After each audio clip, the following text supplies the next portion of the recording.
well, it was called a couple of different things, but functionally it was called the Heist at 12 Golden Geese, right? In which our party members lied, cheated, and stole from the tavern owner that they've been staying at. And the end of the episode was apparently Yak's sister is back in town and wants to contest the will for ownership of the harpy, and the party seems to have agreed to help because the sister saw Rx sneaking out of the side door with a golden goose in arm, and then Rx ran down the street like Charlie in the Chocolate Factory, clutching the ticket. Did I miss anything? No, I think that was it. I left the guys to deal with the aftermath, and I'm off to take the goose to the guy that wants. Okias, was it? Okias, yeah. So, unless you like want something specific out of it, I'm just going to kind of summarize that interaction. Do you like have any questions for him, or are you mostly like, here, job's done, you're paid? Yeah, I mean, we did it for a good cause. We had to do it. He saved, well, hopefully he saved some lives by doing that for us. So, no, I'm happy to just hand it over to him as his payment. I said I would do it, and I did it. Sure. Yeah, and he agrees. And in fact, his response is like kind of a wry smile as he says, well, I didn't even have time to get the scrying spell up on you. My goodness, you work fast. Didn't want to be in my debt, I see. No, absolutely. And you've done such a great thing for us. You've saved lives today. Yeah, he nods and says, so I feel as though I would have cast this spell anyways, just to keep my interests at hand. And he gives you just, I never know what to call these, but functionally like a business card, right? He gives you a punch card. He gives you a lunch punch card. Yeah. And he's like, let me know if you ever need a spell again.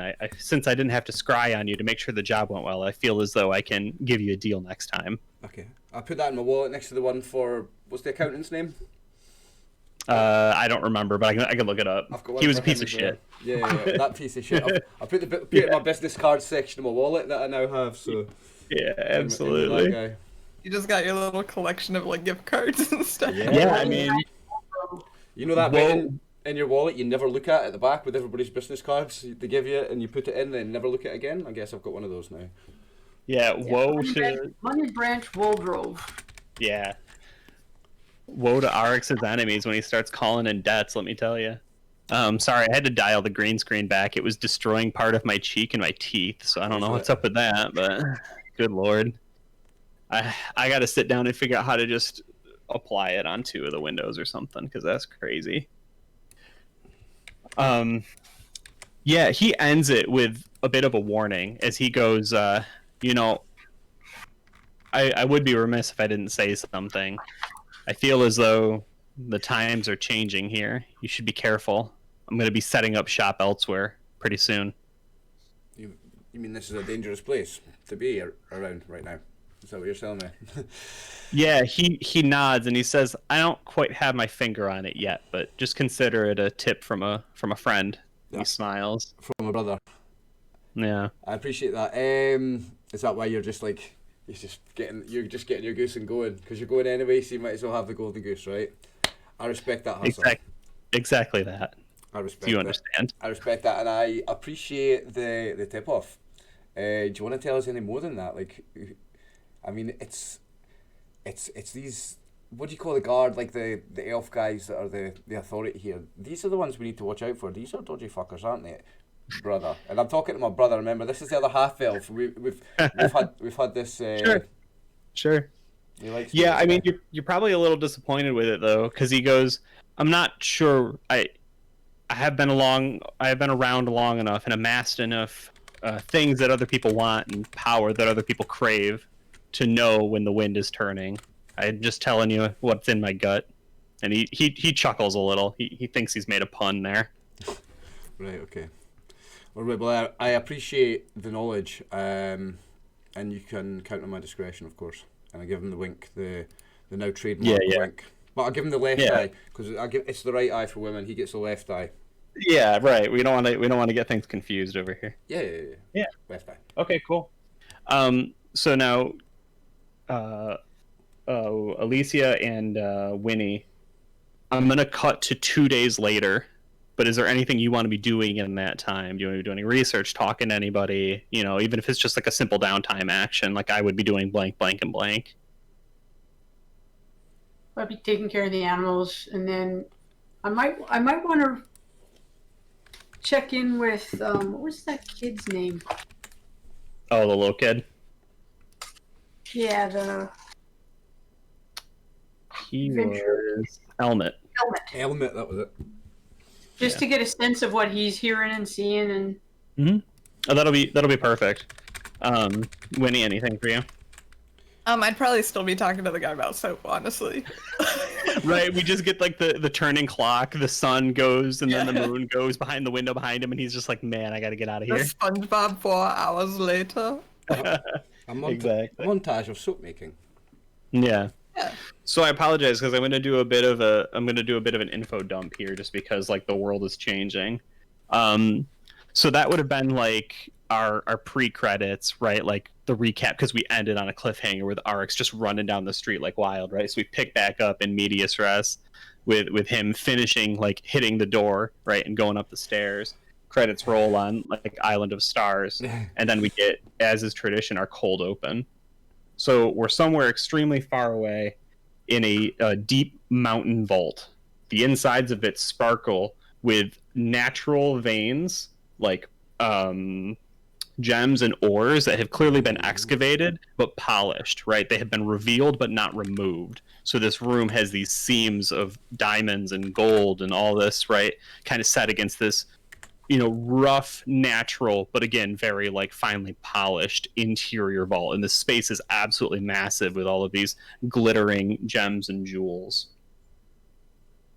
3 masked elves with just these seemingly long ears kind of pointing out from behind, right, the faceplate, and that same form-fitting armor that we've seen every time with them, right? That like sort of green with, you know, different colored cloaks this time. These ones are just black. Have clearly just finished speaking to an assembled body of ruling dwarves, right? All the dwarves are decked out and huge beards with clasps and gems and jewels. Everybody's dripping with gold and rings and stabs and such, and they're all looking and scowling at these 3 little elves. And the dwarves respond, "We will accept no sanctions without proof. Our investigation has shown that if indeed there was a smuggling operation, the Long-O Repair Guild stationed there was not aware of it. We cannot control borders and holes into your nation. You accepted the rail yard when we connected your islands to the Long-O transportation and rail system."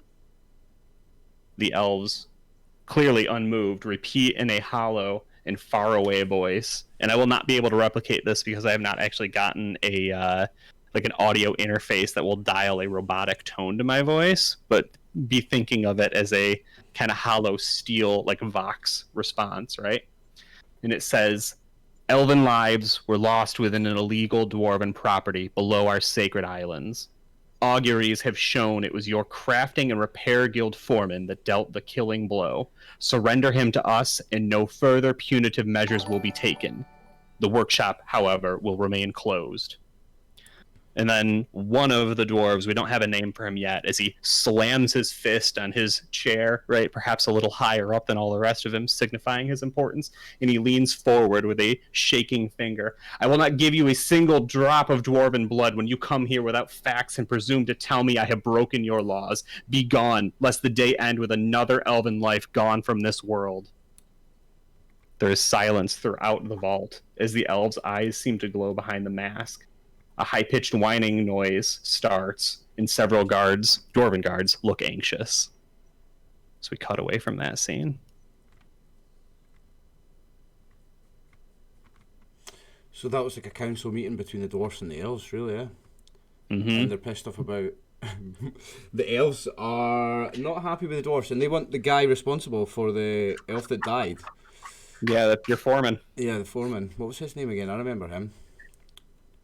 Hold on, I'm gonna scroll up. Rockbreck. Rockbreck, yeah. Yep. that happens far away. You don't have to worry about that, but it's a little flavor for the players and for the fans watching at home. Hello, all of you. How are you? Yeah. There's 2 people in my chat, so Nice. I'm doing great. Half a dozen of mine. Oh, look at that! Hi, everybody. Yeah. I gotta get into the multi-stream. Same over in Brew as well. Yeah, we're rocking it, guys. Nice. Hello. The thing is, we I just want to make sure I heard right. You said their eyes glowed. The voice elves. was hollow from a Yep. distance. Yep. Oh man, I'm still thinking somebody's speaking through them. Anyway, Yeah, this is like that network. yeah. Yeah, like Question for we. like they send someone like almost like an avatar and then speak through it, kind of thing. Right. Is that what we feel's going on? Well, something where they're robots or something. Yeah. Because we've never seen their face, but I wanted to ask Winnie and RX, when you guys went in to see the dead body of the elf one of the Primus group guys, was his mask on or off? I don't remember. Would we Dave? recall? I actually do not remember. Well, I don't think it was mentioned, but I just want to know, do they have faces? Yeah. Mm-hmm. We've not seen them. So far, we've never seen one, and I just wanted to ask you guys because you were both in with the dead body. I never went in. All right. I don't Okay. think So was the mask off on the dead body then? Yeah, I think that it would have, because we don't know. I don't want to contradict myself. I'll say right now it was shot in such a way that we never noticed. Right? It must have been face down. Yeah. Okay. With me standing over it and you just see the feet and not the body. Yeah. Got it. If you or if somebody wants to go back and double check and tells us yes or no, so obviously there are some elves who are alive, right? Like of course there are. I don't want to misspeak though and say whether that one did or did not because I don't remember. Okay. Note to self: ask at the time. Got it. Yeah. We've never seen one without a mask on. No, we haven't. These governing elves. Mm-hmm. None of them. So far, whenever I've asked Dave's described them, they've always had the mask on. Now I got the impression from the tone that it felt like if these dwarves didn't hand over the foreman from that mining operation that there was going to be a war, like, or at least a diplomatic incident, like. Yeah. So that would have been at the end of the 2 days, right? Again, not that it happened on the Elven Isles, but right, we got a brief interlude of somewhere else. Yeah, this is happening somewhere else. Yeah. The episode for our players starts. Once again, I don't think I ever actually named. Oh no, I did name the tavern owner last time, didn't I? Because you were taking one of the geese home for his sick kid. It was Paul and Ator. Yep, Ator. Paul and Ator. Yeah. Yeah. So this time we've got Ator, his hat in his hand. He's standing up on a little, I'd say a soapbox, but they might have all been taken somewhere else. And he's telling everybody, right? He's telling the assembled folks at the tavern, no one's rooms are getting canceled. The day-to-day operations will remain the same, but unfortunately, I have had to sell over my share of 12 golden geese. I was not able to pay for it any longer. I'm expecting to see the new owners at some point soon. So far, they've only sent legal documents. I'm really sorry for the confusion and the turmoil that this puts you in. I've asked them to not kick anyone out and honor our previous contracts, but obviously I needed that money to pay for, and he just gets sad again. Lawyer fees. So the episode cuts in for the 3rd time, apologies everyone, on the party either hearing at a distance that the ownership of 12 golden geese is transferred to someone else. Do we hear who it's transferred to now? No, he just said somebody. So we basically ruined his part of the ownership. What about the other part? His brother's part? Yeah, he didn't say. Paul's not there. Just Ator standing up, kind of talking to everybody. Okay. They sold the place. Okay. Do you think he went bust because of stole his goose? So he had to sell it because he went bankrupt because his goose was laying golden eggs and he was selling them, and now I stole his goose. That was the female one. I stole the egg-laying one, and now he's fucked. Well, and the other dude up there, that weird one, took 2 other geese. Probably stole the other ones, right? Yeah. Yeah, so we might have bankrupted this guy. Remember when we lost the guy his job on day one? Yeah. AI twin got kicked. You guys are a fucking blight. I think we've just lost this guy as him. Yeah. And we might lose Yak, her Harpy's bar. Go to the sister. Yeah. Because the sister's she's going to go after it, isn't she? Yeah. I'm struggling to keep Yeah, up but with they this both have much. eyes for you, so. Well, this is our saving grace when it comes to Yak and Yating, because they both love Alex. So that's our one saving grace with them. I can get them back on side and kind of sort that one out. One of you gets the bar, one of you gets me. Now choose. Yeah. Yeah, I mean, so the party can do whatever they want, right? Like, Ator is saying that the bars, the tavern, right, it should be honoring everyone's contract. You should still have a place to stay for a few more days. I think we decided the party had paid for a week, which they've used probably 4 days, 3 or 4 days now. I think 4. Well, if that was flash forward 2 days, I think that's 4 days. 4 at the end of the flash forward. Ah, right, okay, yes. We really hadn't passed that much time. It could be 5, but it's only 4 or 5. You have not been here long. You guys have really been moving and shaking. Do we want to maybe talk to AI Twin again? I don't think we ever met back up with him. No. No, we didn't. We were supposed to meet But again. we were also supposed to go. Primus wanted to talk to us. Who was it that was going to see it? Oh, it was Yak that was going to see somebody about getting us work. Because we needed money. But I got some money, didn't I? I got us 100 gold pieces. So we're, we're good. Primus will send for us in a day or two for dinner to talk more. So we haven't heard from him yet, so we can ignore him until we hear from him. Yeah. Big Primus.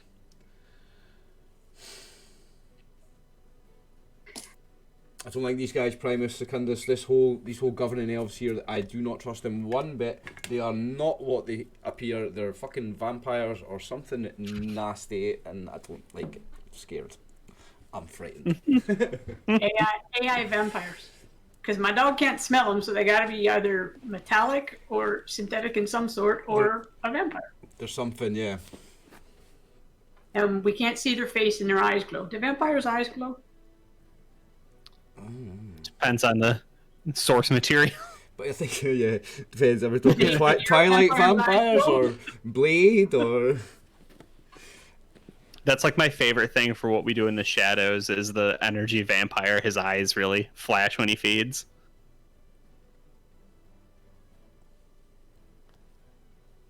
Yeah,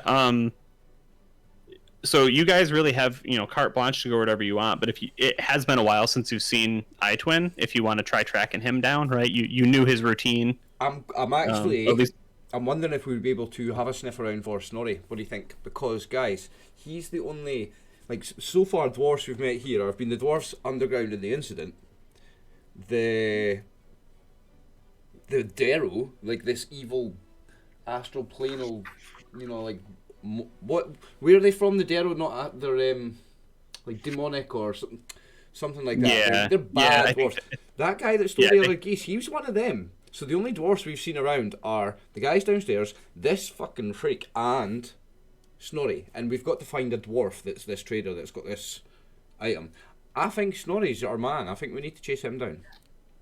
Yeah, I had a note to talk to AI Twin about Snorri because we thought he might know him. Yeah, talk to AI Twin first. Yeah,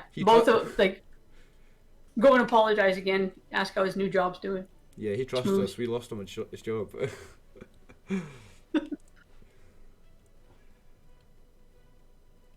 Okay, so keep your ear to the ground for both Itwin and Snorri. Yeah, what time is it approximately? I think it's probably fairly early in the morning. Again, I'm not meaning to take time and actions away from you guys, just so it was the next big development.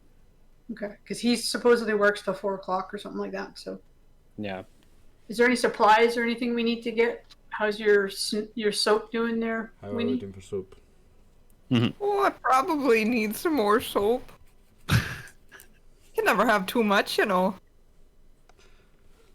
you're not allowed to have money. It's your currency now.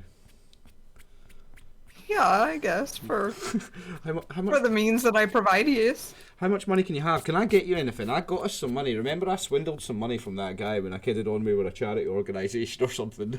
So I got. Well, I can't have any. That's why you guys took my Yeah. my share of the contract for Primus. Because right now I have 19 gold.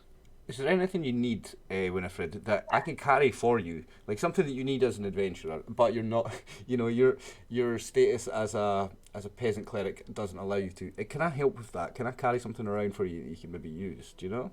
Oh, you're far too kind. I don't think that I really have means for anything luxurious, I guess you could say. I've just got my my mirror, and that's my own guilty pleasure, I guess. But no, I don't think I need anything else.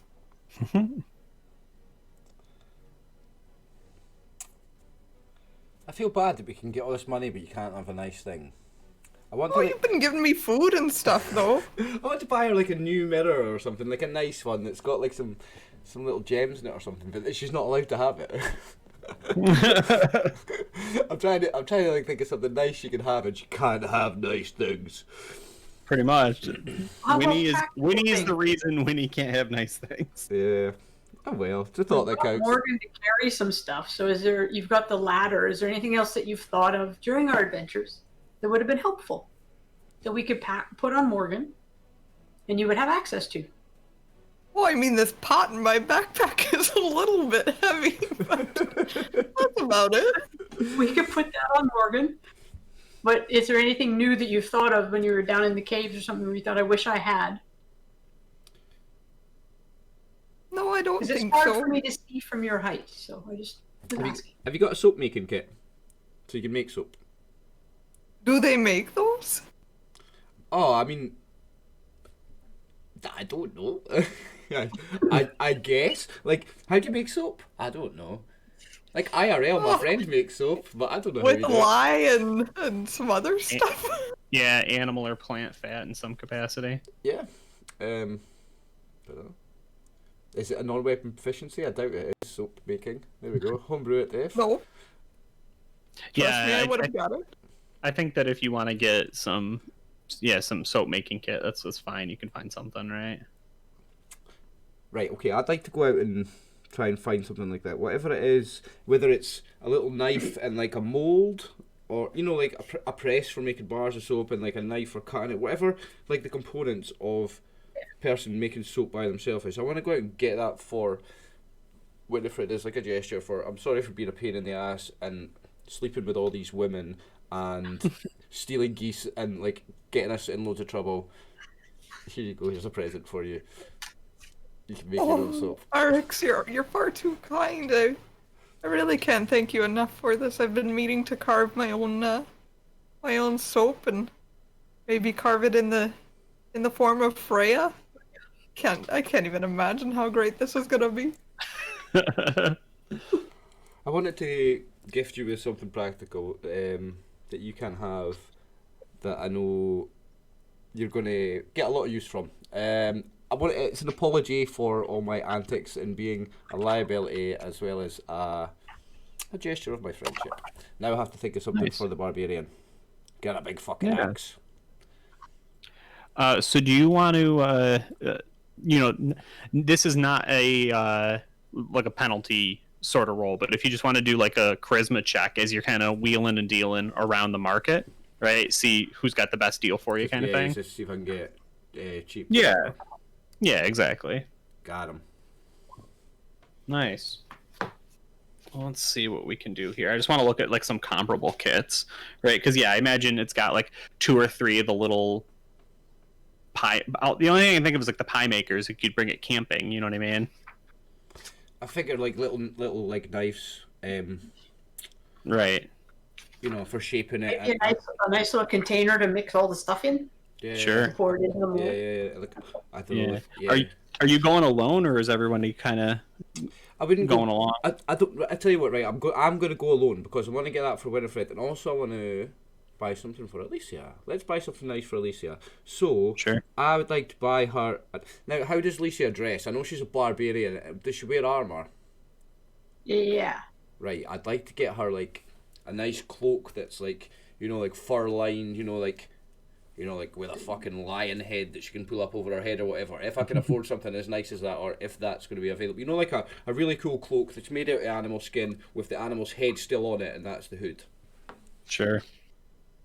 I mean, I'm well in character here because IRL that's not cool, but yeah, one of those. I want to get her a big barbarian-looking cloak with a hood that's got a big fucking lion's head or animal head on the top of it. That's what I want to get for Alicia. I don't know how to keep money. I'm just frittering it off. I'm just throwing it away.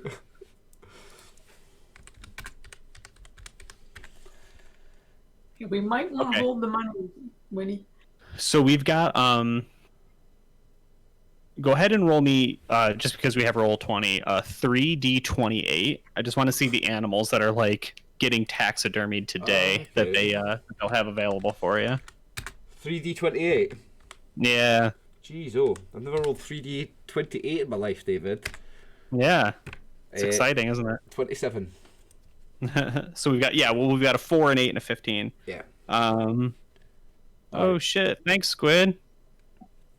Oh jeez, I gotta move the alert to the front of the thing. So big. Come on, there we go. There, now it's in the front. Okay, so they have a bull, right? That's getting taxidermied, so you could do like the bull horns. Yep. What else? Matt TRV97, thanks for following. What else have we got? What other animals? What were the other two? Yeah, sorry. I got to do math on it. The chart doesn't have numbers alongside it. Okay, no worries. 8, 1, 2. Okay, so there's a lot of chickens here. I don't think you want a stuffed chicken, but I guess if you could have like a parrot instead of a chicken. Listen, mate. Are these just farmers taxidermying their favorite pet chickens?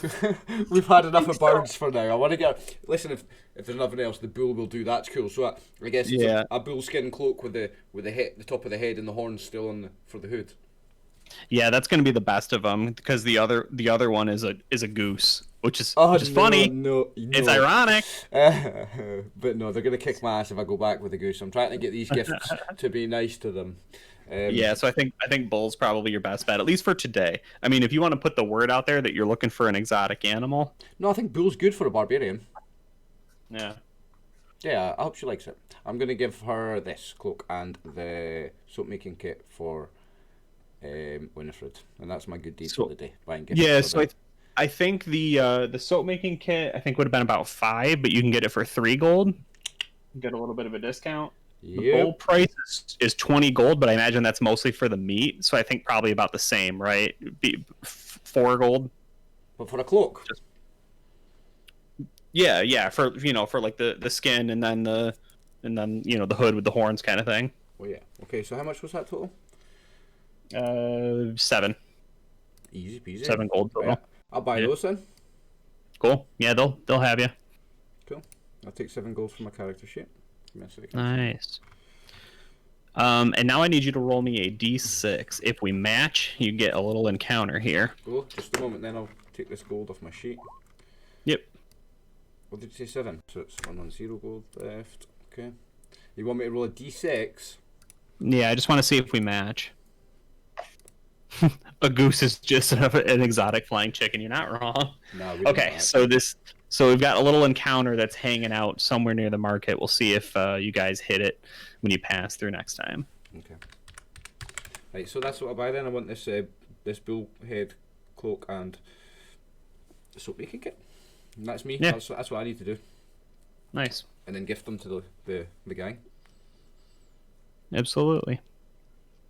Because I might be my character might be a total idiot and a womanizer, but he treats his 2 companions well. He respects them and buys them gifts and stuff. Because he feels bad because he's the one getting us in trouble. Like I think it was everybody's fault we lost the guy's job. That wasn't just me. That was everybody. But sure, I think it was kind of my fault this guy lost his bar. So, and we're kind of going to deal with the aftermath yet, I guess.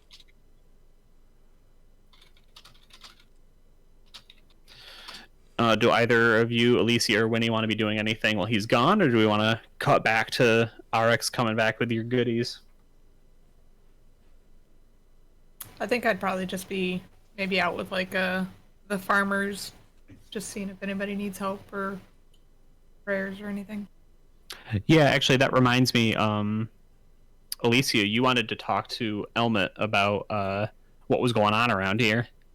Yeah, I also wanted to. I mean, have we seen Oliver since he skedaddled, or is he returning with after skedaddling? I mean, I guess if he didn't want to come back, he doesn't have to, but I imagined he came back. Ah, yeah, I'm back. I came back. I just went to that guy, gave him a scoosh and got out of there. That was it. Okay. No, I just wasn't sure whether on your way back you were doing this gifting. Because the question I had was, Elmet had mentioned that he wanted to become an adventurer. Mm-hmm. He did. Do we want to add him depending on possibly what he says?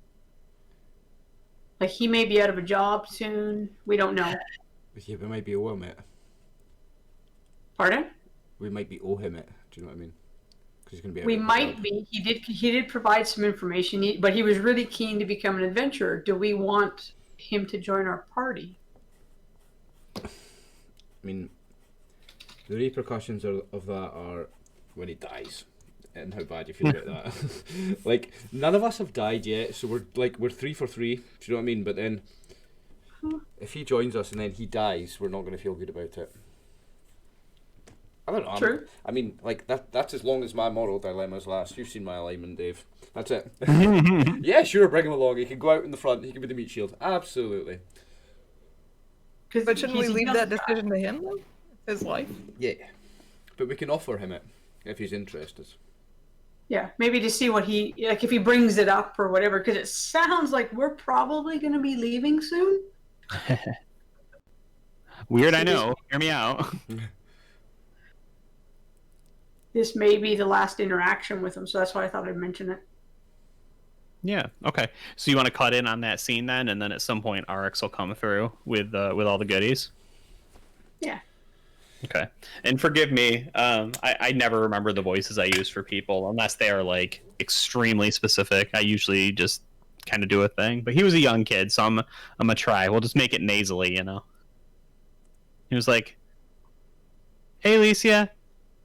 Is Winnie there?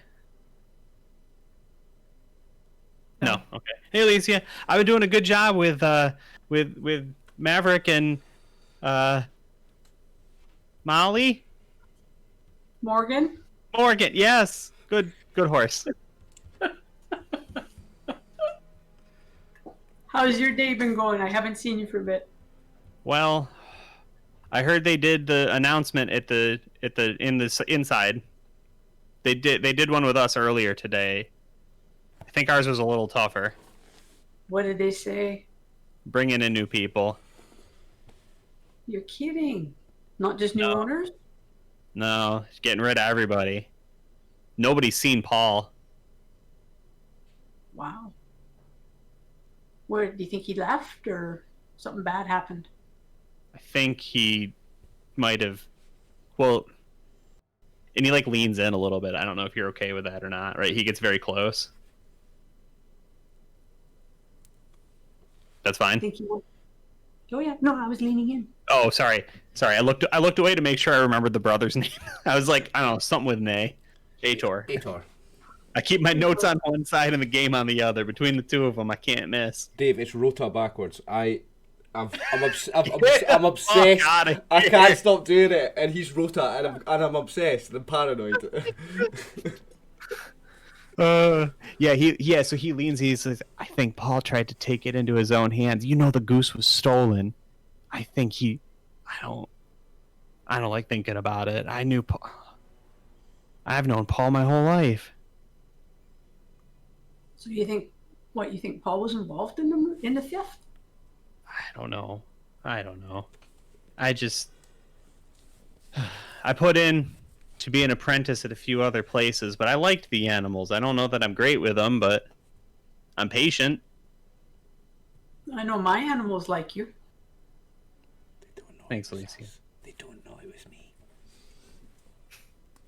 What's it like to be in a barbarian tribe? Depends on who's in charge. When my dad was in charge, it wasn't so bad. But my brother's a jerk. Very authoritarian. Must do what he say.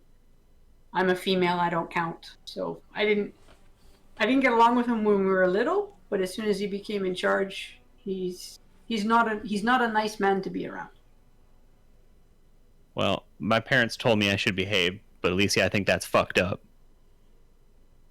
I appreciate that. You said a swear. He did a swear. He's gonna go to the hot room after this as penance. He's going on the naughty step. That's exactly right. It's like, yeah, I think that's kind of true about everything. It's sort of whatever. It just depends on who's in charge. Yeah, that's true. That's very true. So what is it your family does? Lives, I guess. I don't know. We've been servants for a really long time, so Okay. things were better, before. There used to be more elven houses that wanted cleaning and wanted stables, and the times they change, I guess. I don't know. Where did those people go? Yeah, I wonder that too, right? I think there's a lot of houses that are empty now. It seems like, and he looks sort of nervous when he says this. He looks around to see if anybody's listening to him, which I don't think there is, right? Because you said Winnie's not there. Yeah, so I'm not. Rx, I want you Oh, I go am? ahead and roll. What do you have, like hide in shadows, stealth? Any one of those? I always forget which ones I have and which ones I don't. Yeah, because I don't think you're there hiding. I just want like a % chance of how likely it is Rx is there. You know what I mean? Because we knew you were coming into this conversation. So, give me a second. The sheet opens. It's been funny. Yeah, you're all good. Because this will be a juicy little thing for you to stumble into if it works. Which one do you asking if I have? If you had like hide in shadows, No. what do you have? Because you had 4, right? Pickpockets, detect noise, climb walls, and read languages. Okay, what was the second one? Detect noise. Let's do that. Fuck it. Okay. We just need something. I just want a percentile roll based on your skills. Okay. Armor off, because we're not out adventuring. We're just Yeah, in town. armor off's fine. Okay. I rolled success. Motherfucker, Nice, look at okay. that roll. I needed to roll 15 or less and got a 13. So you're there. It's your call if you want to come into like frame, right? Or if he would say this and the camera will pull out and we'll see Rx hearing this, right? So you make that distinction. You tell me what happens, but you hear this either way. I'm listening and paying attention, Yeah. but I don't acknowledge it. I'm just gonna take it in. Yeah. So he leans into you again, Alicia, and he's nervous, right? He went from like talking and then like speculating wildly and then swearing, right? So this conversation is just like keeps getting better for him. And now he's like, oh, I know what this is some shit. And he's like, when they get the calling and they go away, some of them don't come back, but then I've heard people talk about them like they're still around, and it doesn't make sense. And he would have some name, right? Like, I don't know the name. I'll figure it out at some point, right? But he would be like, old elf such and such got the calling, and everybody said he died, but I've heard them talk about him. I've heard since then new things. It doesn't make sense. And he's like very insistent on that point. Wow. There's already so much going on that I'm worried and paranoid about, and now we're hearing this as well. It's I'm just sitting letting Alicia process this. I'm gonna kid on like I've not heard her. Right, you want to come into frame now that he's like said his piece?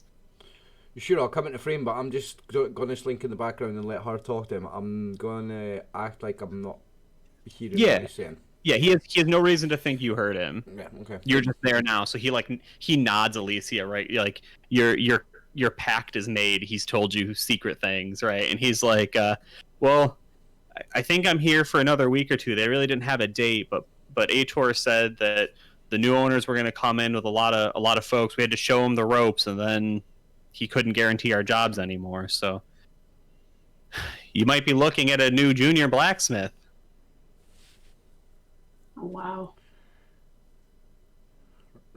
I'm sorry to hear that. Right, at this point I'll step in then. So, is she? Are you sitting down at the table with him, Alicia? No, I think we're in the stables. Oh, stables. Sorry, yeah, you're in the stables. I'm gonna step in, come round like the corner of the stable, whatever, and put my hand on his shoulder and say, well, what about a different kind of career path? What about trying to make your way in the world as an adventurer? What about fame and glory and riches and women? And I'll smile and give him the wink, the left eye. Yeah, he just sort of looks at you a little wide-eyed, right? And he's like, "Are you think I could be an adventurer like you? And Alicia? Maybe not like And me. Maverick?" I mean, maybe not quite like me, but you could still be a great adventurer. Yeah, bear in mind, I'm a fighter / bard, so I am like armed with 2 swords. I still look like a fighter, and this guy's like, that's why he loved Alicia, because she's a fighter. So yeah, like show him my swords and give him a swing around and say, yeah, wouldn't you like to try and make your way? I mean, He's like, "Wow, that'd be really cool." And you mostly like, you adventure in town too, so I like could still go see my family at night. That would be cool. no, not so much. I mean, we're probably going to be leaving. Oh, I mean, adventurers, you're on the road. It's a different life. It's a life of risk versus reward, of course. It's not fun and games. It's not like the jousts and the tournaments in the cities. It's real. There's no blunted swords. how long are you gonna be at the tavern? A few more days? Something like that. Okay. Well, please, sir, don't leave without talking to me again. But I got to think about it. I don't want to be wrong either way. Please think about it. It's not all fun and frivolous. It's a serious life of grime and blood and sweat and tears and pain for the riches and reward and fame and glory. Yeah, and he nods and he like tries to interrupt you because he's really excited. He's like, "I know all about pain and blood. Look at these animals. They stink." And I'm like, we know that I'm like this inexperienced guy that's just started out. He doesn't know this. This guy thinks I'm the shit. So I'm gonna be like, You have 2 swords, man. Like, yeah. He thinks I'm the shit. So I'm gonna be like, oh, the smell of some smelly animals is nothing compared to the blood of your enemies. But you start to and then I'll start to give him this. Oh, you'll grow to love it. And right? Yeah. Okay. I'm just hyping it up like. But then I'm telling him it's risk versus reward and he can get himself killed and we wouldn't want to be responsible for that. It's his own decision and he should be careful. Yeah. Alicia would also nod and reiterate that it's not all fun. We've been injured, we've been bleeding, we've seen other people die, and it's not all fun. So do think about it. Okay, I will. And he like, has anybody seen Parks and Recreation? I haven't. Completely. Okay, have you seen the episode where Paul Rudd is being like he's running for mayor or whatever? Congressman, I don't fucking remember what he's running for. He has this scene where he runs up to Leslie and he says like some dumb shit. I don't remember what he was, but then he's like, "Okay, yeah, everybody's invited. Tell all your friends." And he like sort of runs and then he like stops and you can literally see him like forget what he's doing and he looks around and he just blitzes again. And that's exactly what this kid does. Like, he's so excited and there's so many different trains of thought. He like sort of runs and then realizes he's supposed to be working. And he just like runs to the nearest bucket and he like just grabs both of them and then like the water's going everywhere and he's like just dragging it through the straw and shit. Like he's not making any progress. He's just too excited to focus. And then he just sort of fucks off the frame. Turn around to Alicia and give her a nod like, yeah, he'll be a great hero, a great adventurer. Yeah. We'll make a man of him, I'm sure. Or a dead kid. Yeah, one of the two. Yeah. Fucking A, right? Over his toes, we'll be fine. Yep. Oh my goodness. Okay. So Winnie, you said you were like out in the fields helping farmers and shit? Yeah. Okay. Are you okay with like traveling across like the little boat ferries and everything to like get out to one of these? Yeah, I probably wouldn't stand near the edge because I don't have a swimming proficiency. Sure. So there's actually like, because you've done this a couple times now, right? Or at least stopped by. Yeah. Right. Okay.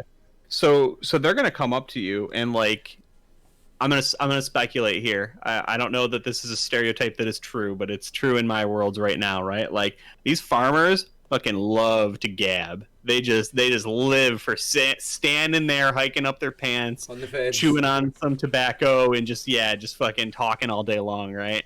And they're like, "Oh, Winnie, oh, did you hear the latest, huh?" Oh, what's the latest? It's like, well, guess we're gonna have some idle hands, you know, something, the devil, something, the long O. They shut us down. Fucking dwarves. And he looks at you. And you know him well enough that he's joking, but everyone else looks like back and forth. They're like, what the fuck was that? What's gonna happen next? Oh man, what did they shut it down for?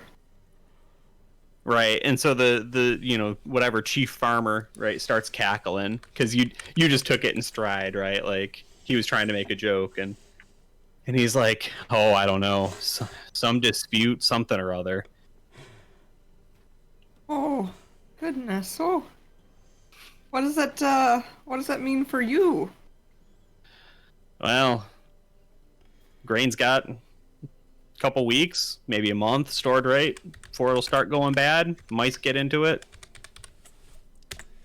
Cows get a little bigger, I guess. That's not so bad. But it's a sign of things changing, isn't it? Aye, that it is. I can see if I can find out any more and when they're expected to have it back up and running, but pray be with you. I don't know what all I can do here. I can only think of it happened one other time, and that was when I was young. That was just the tail end of the war or a war, right? Oh, would I know anything about that war? How old are you? In game. Like, I think I'm 100 in game. Thank you. It's rude to ask a lady, David. Thank you for Yeah, if you're 100, definitely. The tail end of there was about not quite 50 years ago, but right, people would say about 50 years ago, where the tension started rising. The dwarves out of nowhere, like seceded. A group of them seceded from like the nation, and just like went back to an ancestral like dwarven holdout and just drew tons and tons of them together, right? Pooled resources, pooled money, and they were the first dwarves that invented gunpowder. And then they just went after. They just went absolutely bonkers. So I lied. I'm 61. Oh, okay. I still know that. So they would have talked about it, right? But it's a thing that you would like as a kid, right? Like your fucking Uncle Schmelf or something might have gone to war, but Uncle Schmelf, write that down. Oh, good old Uncle Schmelf. He is keeping that name. I'm writing that down. Right, but by then, by the time that you could like do something with it, it was over, right? It was a few years. It's actually where Prince Soleo started his like conquering of non-elven lands. He came out of it like a war hero. Gotcha. I remember my Uncle Schmelf telling me a little bit about this when I was just a lassie. I can see what I can do, but this is a lot of politics that I might not be able to help much with. You know what they say about politics, don't you, Winnie? Yes. Worthless. Right, yes. Says the diplomat of the group. Goes, well, at any rate, if you've got 2 free hands, we're gonna work like the long O's open, because hopefully it will be. Yes. I can help wherever needed. Yeah, he nods. Do you want to do a do you have any like agriculture, animal husbandry sort of non-weapon proficiencies? I have fishing, weather sense, healing, cooking, and religion. Cooking or weather sense would actually be awesome. I would like either. Okay, I'll do Weather Sense. Okay. Ah, damn. Oh. Nice So roll. yeah, what is your prediction for the next week? Oh, it's gonna be sunny as hell. Okay, cool. Yeah. I don't know what farmers do with that information, but fucking tomorrow morning what's that? They'll be they're happy. happy. If they've got hay that's going to be coming due, they cut it down because while it's down, if it rains, it goes moldy. So if it's sunny, they're happy. Yeah, I was gonna say they're right. A big thumbs up. And tomorrow morning when they all get up, they look outside and it's just torrential downpour. Waiting. Cool. So where do we want to pick up these pieces? You got some gifts for some people.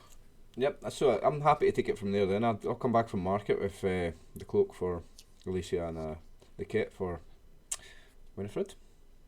Mm-hmm. And we can come back to like doing our next, meeting, like what we're going to do about this. Are we going to have to get out of here? Are these people going to end up blaming us for all this? We're going to have to discuss that. Yeah. So the Longlow shut down. Everybody hates Dwarves. Yeah. So do you want to cut to that night, Winnie? So you're back. Yeah, I'll just walk in. Oh, it seems like they got like a blight going around with their chickens or something. So many farmers are missing their chickens. Missing the chickens. Yeah, it was crazy. They said that, I guess their chickens are passing or something. I don't know if they're near and dear to them. I think one of them said they were gonna taxidermy them. Kinda odd, but it's okay. Well, it's funny you say that. You never guess what I saw at the market. Taxidermy chickens. Oh, wow! Yeah. Check that out. There's strange thing about chickens here. I don't know what that is all about. But yeah, I got you a gift. This is why I was looking at taxidermy things. So, Alicia, I've got you this cloak. It's a bull, because you're a raging bull barbarian. I thought you'd like it. Keep you warm in the colder weather that's coming. And then it gives a sideways... I break the fourth wall sideways glance at Winifred, because it wasn't there. And I've got this for you, and you can make your own soap. So you don't need to spend all your money buying soap. You can make some. Buy the stuff and make some. Oh, my friend.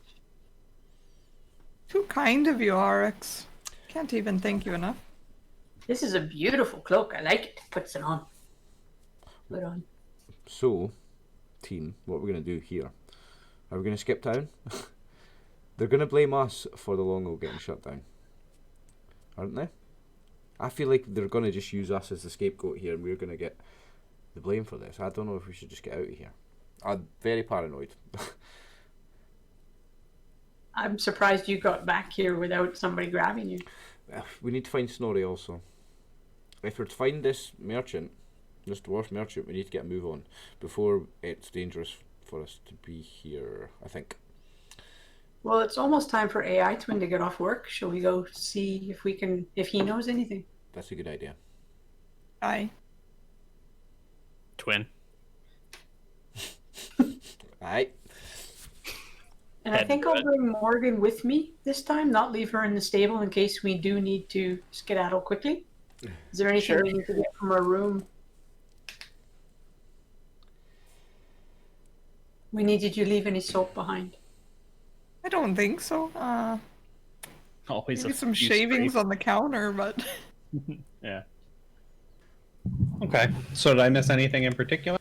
Nope. The group is the goal was Itwin, right? Yeah, because I think he's going to point us to Snorri, which is irons backwards, by the way, everybody. Which is what? Irons, like Jeremy. Absolutely. Jeremy Irons is awesome, and in the one of the D&D movies. Yes. I think the only actor in it. You're not wrong. Have you seen the second and third one? They're even worse. I have actually only seen the first and the third. I haven't been able to find the second anywhere. I wouldn't go out your way. We're getting a big budget one apparently, but they've been saying that for a while now. Set in Forgotten Realms. We are fighting. Oh, is it set in the Forgotten Realms? Apparently so, yeah. But they've been talking about a Thundercats movie for about 35 years. Where's that? Right. Anyway, I digress. D&D Yeah. budget movie. Where are you? So- Come on, Hollywood. Yeah, so I will say, I don't think the third one's amazing, but I think it's at least an okay movie. I definitely like Jeremy Irons in the first one, though. Jeremy Irons is never bad, mate. Sorry, I'm eating like I have sunflower seeds, pretzels, and peanuts. It's just like as crunchy as it gets. That is top tier Alright. D&D snackage, bro. I'm proud of you. You know how seriously I take Go D&D through snacks. migraine, go for it. So watching one of Dave's games this week, and I was grilling all the players like, "What snacks you got, guys?" Somebody had pizza. I was like, "What you got? What you got?" Somebody had ice cream. I was like, "What flavour?" rate my D&D snacks. I'm gonna start a new review series podcast. Honestly, people probably love it. Rate my D&D snacks, yeah. Yeah. So you know where Itwin's job was, at least, right? So you kind of start heading that way, and you get, pretty much the whole way there, and then you're kind of confronted with the awful truth that like those farmers weren't lying. Like the Long O is closed, right? Like somewhere between like the Elven situation and the Dwarven situation, like they are not on speaking terms right now. And then you're like, crap. Now his workplace was like an office for the Long O, wasn't it? Like the office of the Didn't he get demoted to the mail room or something? Yeah. Or, no? Yeah. Mm-hmm. So it's like the depot. Sorry, depot would be the word I'm looking for. Yeah, he was customs, and then he got bumped down. Yeah. So with the He had to work with the MailChimp. So does that mean his And that everybody place, groaned at me. So the whole place is shut down then? So where is it? Where is she? Yeah. Well, after 4 o'clock was when we met him at the restaurant, so that's what we figured. Like he says, he's often there after work. That's where he goes to eat. So that's where I was thinking why we were waiting for him to be off work. We go check out. I think it's Yak's place. Oh, great, Yak. Is this my first time bumping into Yak after being with her sister? It will be, yeah. Yeah. I'm going to try and downplay it as much as I can, like. Was that your intention? Because in the moment, you obviously, you got her eye. You had 2 days. Have you spent some time with Ting? Oh, yeah, mate. Quality time. Okay. I'm not gonna roll that critical hit and then not get my quality time yet. Absolutely. Not use it. We don't need to go into details, but yeah. Okay. So Ting hasn't asked you to bring her around the bar yet. She's waiting for something, but okay. So yeah, seeing that, Itwin's business is closed, yeah, you kind of double back to the Harpy, which is open, which is nice, and it's about the same fare there as normal, right? There's, I don't know, 4 or 5 people. It's still rather early for dinner, but she always seems to keep a bit of a crowd going. And this is where we would expect to see Itwin after his work. Yeah. But we don't know what job he has now. That's 2 jobs in the lost time.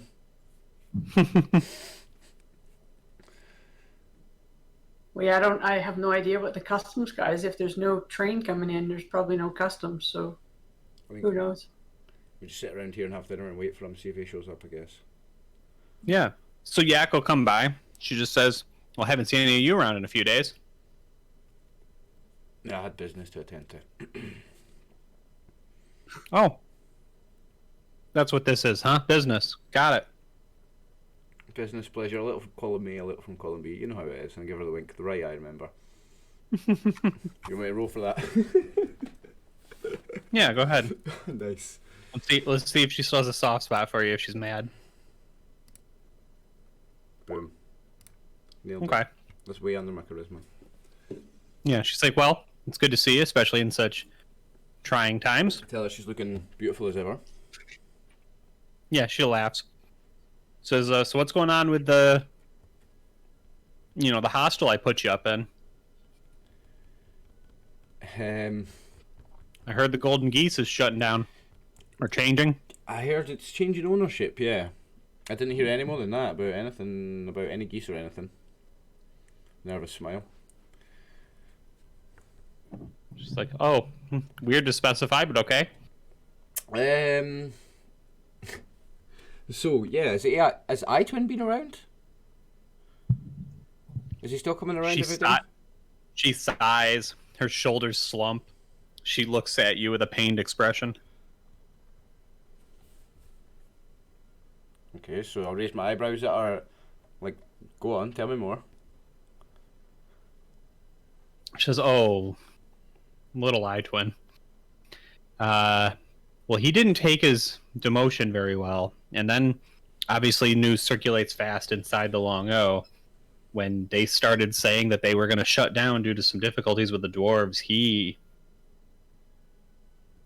out on the streets. And I can't convince him to come inside or eat or anything. So he's living out on the streets.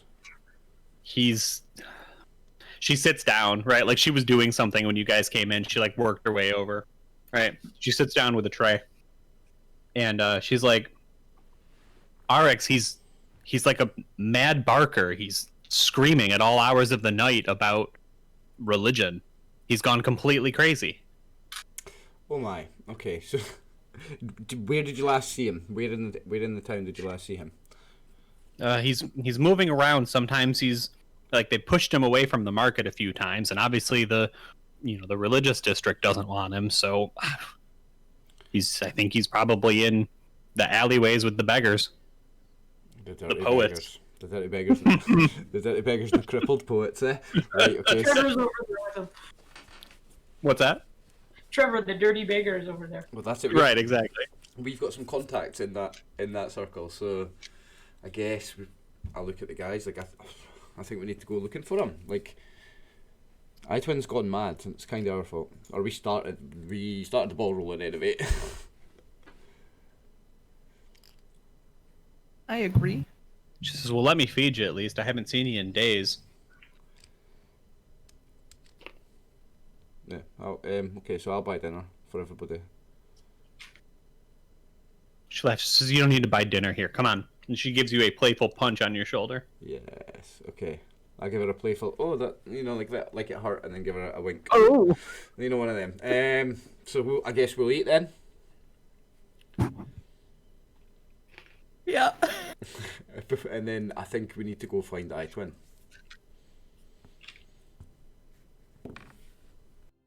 I think so too.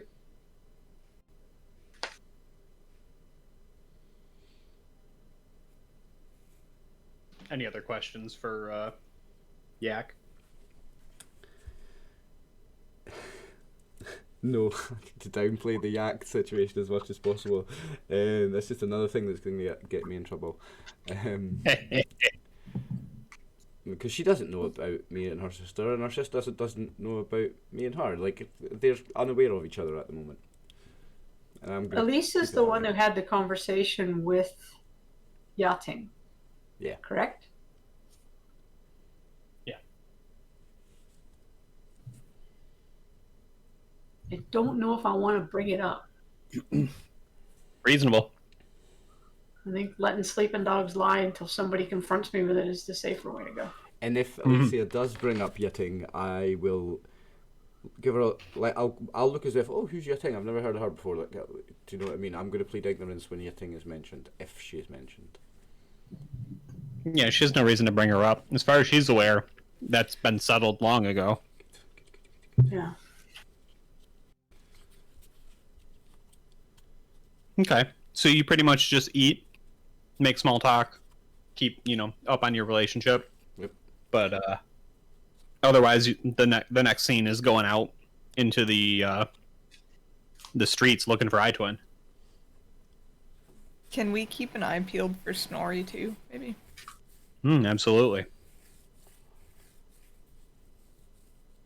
I see. So second edition doesn't do this the same way as like third and fourth and fifth would do. Third and fourth and fifth just be like, roll.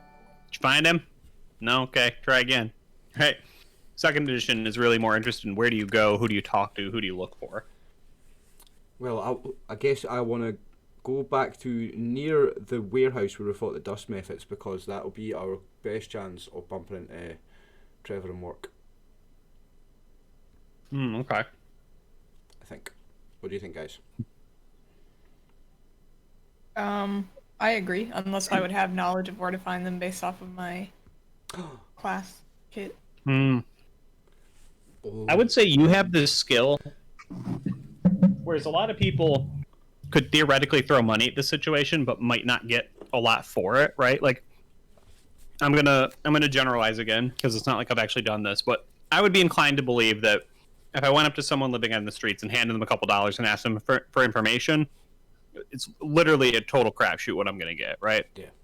Not that they would willingly, willfully lie to me or anything, but it's just you never know. Yeah. Right. I think Winnie's got the experience to like, I am of the people. Like, you can trust me. I'm not gonna. This isn't gonna affect you in any way. Like, I'm just looking for somebody. I think that you. Yeah, I think you can spend a little bit of money and get like really good information relatively quickly.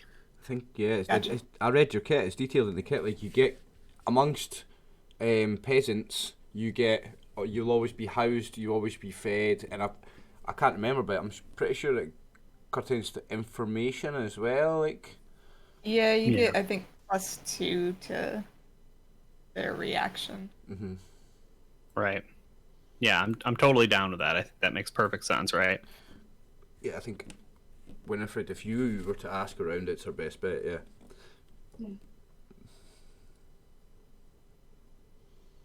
So, and we don't have to like exactly role play this unless you want to, right? But I'm kind of curious what the montage looks like. How do you approach people? Who do you approach? Does everyone have a little sliver of soap in their hand when you leave, kind of thing?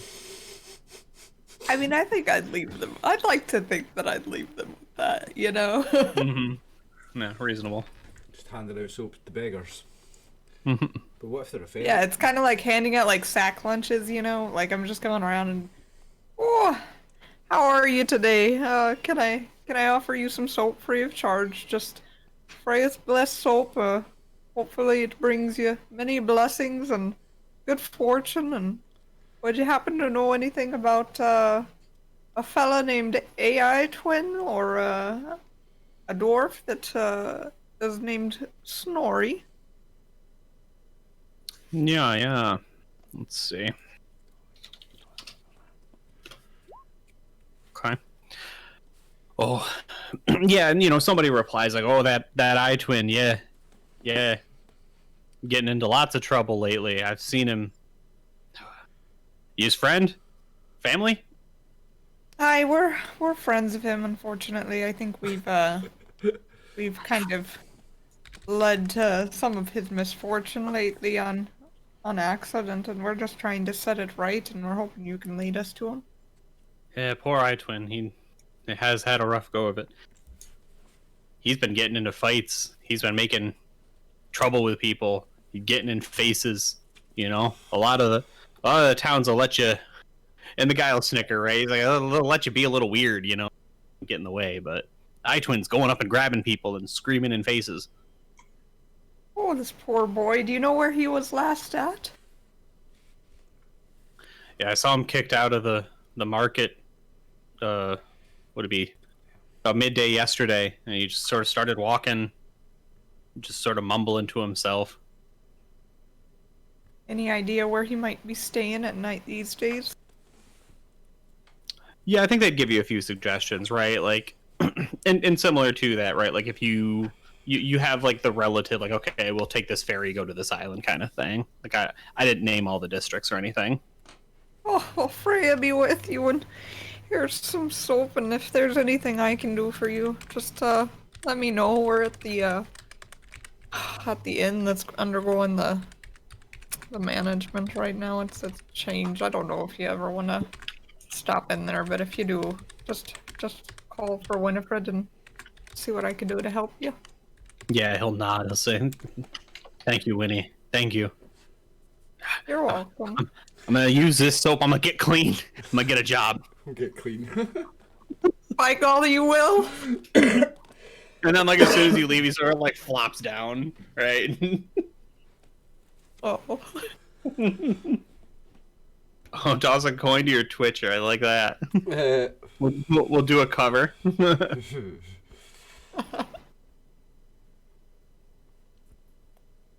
Yeah, okay. So how long are... Because, so we're going to say went till 4, dinner till like 5, 5:30, about another hour and a half. So it's about 7 right now. Y'all are still pushing it, looking for Itwin? Yeah, I want to find him. Okay. He's just gonna cause us more problems. Okay. So, Goofin, you haven't rolled... Hearing, can you hear him yelling and screaming? Right, yeah. I mean, trying to locate him by echolocation. Goofin, go ahead and roll in roll 20. Go ahead and roll me a d4, will you? So, just like that, except without the period. Oh, you got it. Nice. Ooh, okay. We got it. Snap. So, yeah, so it's only about another hour, about 8 at night, when you are finally able to locate this guy. And he's got essentially like a few boxes kind of pushed together, and he's standing on top of them, and he seems to be delivering some sort of sermon to like the two, homeless folks sleeping around him, and like a few animals seem to have lined up. You're not sure if he's tricked them with food or whatever's going on, right? From the last time you saw him, he's concocted some headpiece, right? He's got like horns, and then between the horns he's draped like a chain, and then on the chain he's got like more of his wires. They're like thrown up and then over, and they're like dangling over his face, and he's like swaying, and they're like he's keeping them like constantly in motion as he's sort of like prattling on about like going to the ancestral lands, and returning from home and learning ancient wisdom and all of this kind of weird shit. Oh, I know a soapbox when I see one. Yeah, I was saying, I'm going soapbox. Mm-hmm.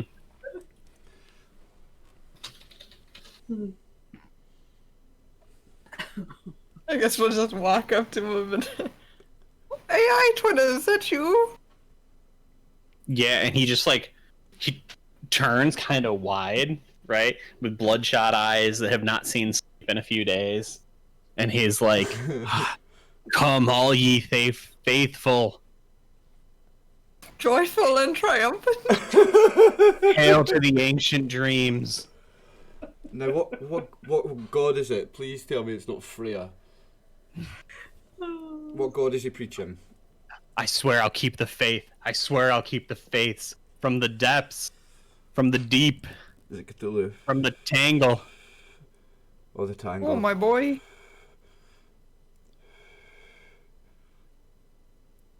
So Might we get you some food or something?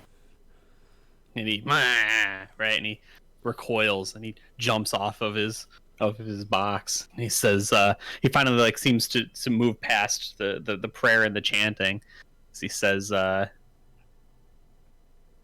they closed the Long O. Aye, we heard. Things are getting bad. Aye, we heard that as well. He just sort of flops onto the ground. He just very unceremoniously. No, we're all here with him. None of us are out of earshot, so I can talk to him as well. Yeah. Yeah. So there's no other job for you. You're just out in the street here preaching. You're a street preacher now. You're a mad street preacher bum, right? That's what you're doing now. Yeah, he just sort of throws his hand around. He's like, "They can't fire me from this, huh? Take my job, huh? Come on, Ollie!" And right, and he just sort of fires back into chanting weird. He's like, "In thy name, let us behold Doesn't mention the ancients in their wisdom, deep in the woods. From the depths I have returned. From the depths they have also come. Hail to the ancient dream." The ancient dream, right? Are you writing this down, Goof? The ancient dream, the tangle. Remember they said the tangle again. That's like the upside down, right? The which one? The tangle. That's like their network. Yeah. Oh, you're right. but he doesn't mention a name. He just says the ancient dream, right? I'm writing this down. I never write anything down. This guy's madness is the most like coherent thing for me. I'm writing that down. The ancient dream, like. So this mad guy's giving us the best info. I'm writing him down. But he's gone loopy. Like, he won't like respond to us if we ask him proper questions. He won't give us proper answers. He's just going to rant this nonsense. Or he's kind of in between, right? Yeah, a bit of both. Okay. I think we need to try and get him some food and rest. Or what's the dream been telling you? Feed into the delusion, see if he'll tell us anything. Right. Yeah. This is really good. So hold on, I gotta look something up again. I like that you did that. Oh yeah. You're gonna roll a saving throw, Alicia. I just gotta figure out which one it is. Let's see. Quick It's the question. same problem I had last time. I can't find the dang. Would cure light wounds only cure like physical wounds, or would it cure like mental illness? Yeah, I think the cutoff is at heal. I think heal and like lesser restoration are the first ones that start doing like mental faculties. Gotcha. What do you think, Oliver? Cure disease doesn't even do mental faculties, does it? Cure disease Yeah, is only physical. I don't think so. Yeah. Yeah, I think it's up to higher level spells like. Well, So I think it's something that you are capable of doing in the future, but not at the moment. Yeah, so he looks up at her and he is in a trance. He is in a religious trance. He's channeling something beyond his means, and I want to know if Alicia like is forced to look away because of like the power and the fear that is just like pouring out of him, right? Like if it is so physically revolting at like a primal level, or if she just pushes through that because that's who she is. She's a barbarian. Right. She'll work through it. Table 60 has it for Table saving throws. 60, huh? Yeah. Let's see. It's paralyzation, poison, or death magic. Rod staff or wand. Petrification or polymorph, breath weapon or spell. So probably spell or paralyzation. Let's just do paralyzation. So what's your paralyzation score, Goofin? 16. 16. No, okay. sorry, 14. 14. All right, let's go ahead and roll one more time. We should have had it ahead of time, and I just figured we'd roll and keep it easy. So you get one more shot at this. 14 or higher. Yeah, look over 14 or higher. So you want just a 1d20? Yeah. Well. Okay. Unless you you rolled a d10. Whoops, sorry. That's okay. Nope, wrong one. My mouse will hit the right one. There you go, but no. Okay. So unfortunately, there it is, character saving throws. That's why I wasn't finding it. So unfortunately, and you can flavor this however you want, Alicia. And I'd actually be curious to hear what you are thinking. But you tried to feed into it, right? And you asked like, what is it asking of you, right? Yeah. What are you seeing in your dreams? And have you ever watched the fuck is it?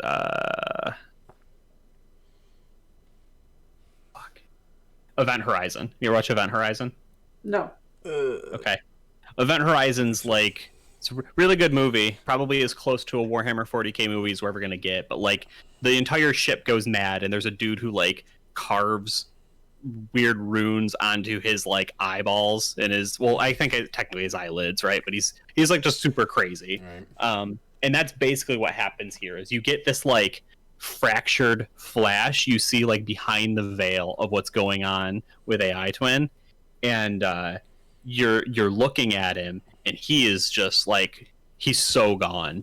He just looks up at you and his mouth is just like pouring in blood, right? And you see like behind his eyes are just like these glowing red embers, right? Like there's a second vision, like the film would have been double exposed or something when you look at him. It's just this vision of like madness, this crazy look upon his face. So I'm curious, because I can give you suggestions if you want, but like you're forced to look away. You're compelled to just like move past this, even for a moment. And again, not wanting to tell you what to do, but like this could very easily be like, oh, that's gross, right? You could see like, you could almost see like your brother in it, right? Like the madness of power, right, is such that like it stirs something in you, and you have to hold yourself back from hitting him. It could also be like your compassion, right? Like maybe you don't love this kid, but you care for him, right? And to see him so gone hurts. You know what I mean? It would be the latter. Alicia isn't. She thinks about stuff, and she thinks about what she sees, and she's like, "Oh my God, where is this kid gone?" Like, yeah, right. And it's only been a few days. He's still there. Mm-hmm. Right. Yeah, and he's right. Like he looks at it. He looks up at you, right? And obviously, like he isn't pouring in blood, and his eyes haven't evaporated or anything. But he just looks at you, and he goes, "I think they're calling me again." Calling you again? Are you allowed to be called twice? I'll be the first. I'll be the only. I'll be the most important. Special. Now this guy's absolutely mad. I would like to try something with him if I get a chance. I want to try. Now, I'm going to use the old bullshit here. It's my greatest weapon, and I'm going to try and act like I'm a cleric of this deity that he's worshipping, and I'm going to act like I'm higher up in the order than him, and I'm going to tell him that his mad behaviour is going to get us in trouble, and he needs to tone it down and start living a normal life if he really wants to serve the ancient dream properly. Okay. And yeah, I want to try and roll for that, to bluff the guy, bullshit him that I'm his superior in this church that he's just made up. Okay. So this is I have a 5% chance to do anything? No, I can do it. I guess it's acting. I want to make an acting check. Okay. Okay. So I'm going to tell you that this is not likely to work because he does have a connection to this god. But as always, you can roll. Okay. So let me bring up my character sheet then. I'll do it from there, and then I guess you'd give it whatever penalty it has. Yeah. Cool. Character sheet wants to take forever to load up. Excuse me. Oh, absolutely. Every time. Don't know why I don't just leave it up. I'll put it on this screen. Okay. Proficiencies. See, acting. Yeah, acting. Sure. So no, critical failure. You hate to see it. Yeah. I was gonna say I think it's less that you have a penalty, and it's more just that like it's not gonna be as much effect. You might be able to convince him you believe in the religion, you know what I mean, and he might give you a little more. But I think in this case he continues like just raving. He seems to have completely gone past what's left of Itwin, and he's just repeating his little mantra and everything. Okay. He knows you. He's not like afraid of what you guys are going to do to him or anything. So if you want to just sort of like righten him and like walk him somewhere to like get food or try and bring him inside, he's not going to like fight you, at least not yet. That's my eventual plan. Yeah. At this point, yeah. Yeah, I think that's right, because we don't want to sit here for an hour. Like, okay, I try and talk to him like this. Okay, I try and poke. Like he doesn't care. Like he's all mental right now. He doesn't care about his body. So yeah. Okay. I mean, I look at the guys like I can't do anything with this. How about we take you back to the inn with us, Rx? Or hey, I tried to. I think feeding him and getting him some rest might help. We might have a better crack at him if he's ate and rested. Yeah. Hi. I'll grab an arm. Yeah, and just nice. And as we're walking, I'll just talk to him about the calling and just try and keep his mind somewhat focused on that. Sure. So that he's not as much aware that we're moving him or jostling him or anything. Right. I mean, I put my arm around his kind of like the back of his waist, like he's more friendly, like. But then if he's not moving, I can just kind of squeeze ever so slightly tighter, and I can be very subtle about the fact that I'm moving him along. or try to. Yeah, I think of him a lot like a good friend of yours who's very drunk, right? Like, he's going on about nonsense, but he's pretty much going along with what you say. You just got to redirect him. Like, he's gonna be like, "Oh, I want nachos," and you're like, "Nah, we got to get to bed, man." And he's like, "Oh, okay, bed." And then 3 minutes later, he's like, "Man, I'm thirsty." Yeah, basically, yeah, we're going to get nachos. Yeah, we're going to get drink, like all that, like just appeasing them. Right. Yeah, doing that. Yeah. Cool. Yeah, I'm totally fine with that. I think you probably get a look when you bring him back to 12 Golden Geese, because it does look like you're bringing street trash into the place, but you're like, he's their friend. Like, whatever, they don't care. You know what I mean? So yeah, if we they got bigger problems right now. Get back there and try and get them fed and get them rested in a room there, I guess. Yeah. In the room with me. Okay. I'll keep an eye on him. Yeah, Okay. I think I don't put him in a room by himself. No, I'll go in the room with him. Mm-hmm. All right. So since Goofin did the last one, Brew, I'm gonna ask you to roll a D4. I don't wanna. Yeah, matching me would be bad right now. Let's see if it happens. Okay, you're safe. So that was a roll to see if Yak, who was also worried about Itwin, was hanging out outside your door waiting to see if you found him with Yating in the next room. You got lucky. Thank goodness. Okay. So, let's take a step back for just a quick minute. I want to do an inventory of everybody's personal goals, anything they might want clarification on, and then like what does the group want to accomplish. I'll go first then. Short term, I want to see if we can get information about this Itwin, about Snorri the Dwarf, primarily, and I want to get him fed and rested so that he can be alright. Short term. Long term, mid term, we need to find that merchant for that thing, and I am focused on that. I keep getting distracted, but I remember that we are focused on that. And long term for me is I've got some personal family issues to work out. There you go. So, sorry, what was that about the merchant? This dwarf merchant that we were here to find in the first place, we need to... I think this is why we want to get some sense out of Itwin. I think because he worked at the Longo, I think he knows a bit more, and he might know about the true identity of Snorri. So I think, yeah, our main priority is him right now. Nice. Itwin. Okay. Cool. Who would like to go next? I'll go next. Short term, I think it's just keeping an eye out. Elisa's very curious, concerned, and wary of the whole network, the whole change, all of the Primus stuff. It's not only that it's new, there's something off about it, and so she's concerned about it, doesn't want us to get into a loop that we can't get out of. Sure. And so just very cautious, wanting to keep everybody together, because I think we're going to have to run. Yeah, I'm sleeping with an open window in the room. Ready to bail. Yeah. And I'm actually, Alicia's thinking of sleeping with the animals. Mm-hmm. Just so that she's there, she can take them all.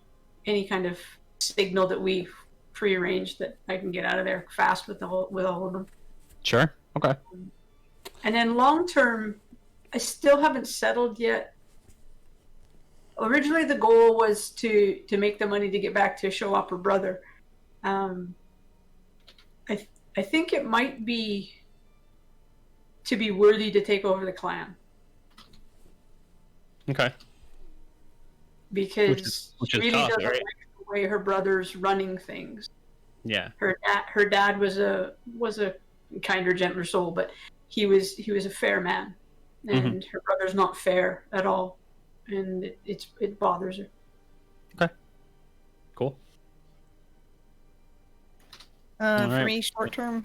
Yeah. Probably to take care of AI Twin and figure out, kind of how we can start picking up the pieces from the destruction that we've caused inadvertently. And then figuring out where that artifact is and what exactly it is and everything like that. But long term, it's really just trying to do the most good and to have the most impact and kind of be an embodiment, I guess, of good and bring honor to my god Freya. I'm glad she mentioned that, because I wanted to say as well, something that I missed, that one of his new shorter term things is that he was, one of his bullshits was that he was writing the story of Winifred the Humble, who was this ascetic monk, and he was right, and I referenced literature, and basically I was doing that. He actually, although he was doing that as a con, he really likes the idea of it, and he sees Winifred and what she's doing, and he thinks, because he's neutral, and the good evil axis, my character, is neutral, so he doesn't care about stealing a goose, but also, like, he sees good things, and he sees the good in it, and it's important to him, and he is trying to be a good person, and he sees Winifred and what she's doing, and he's trying to be attached to that in the short term as well. Okay. Cool. Like, something that started as a parody and a con, he is actually taken seriously, and he is writing a diary. Nice. Yeah. I like it. Okay. So of the things we talked about then, and I just took shorthand notes, so I apologize if I was too generic with that. I posted it in the Discord, so if you want to amend anything or whatever, please feel free. Cool. Or let me know, right? But so what do we see as, like, the party's short-term goal then? Because we kind of have they can sort of be grouped in, like, do some good with some of the problems we've created, the artifact, Itwin, right?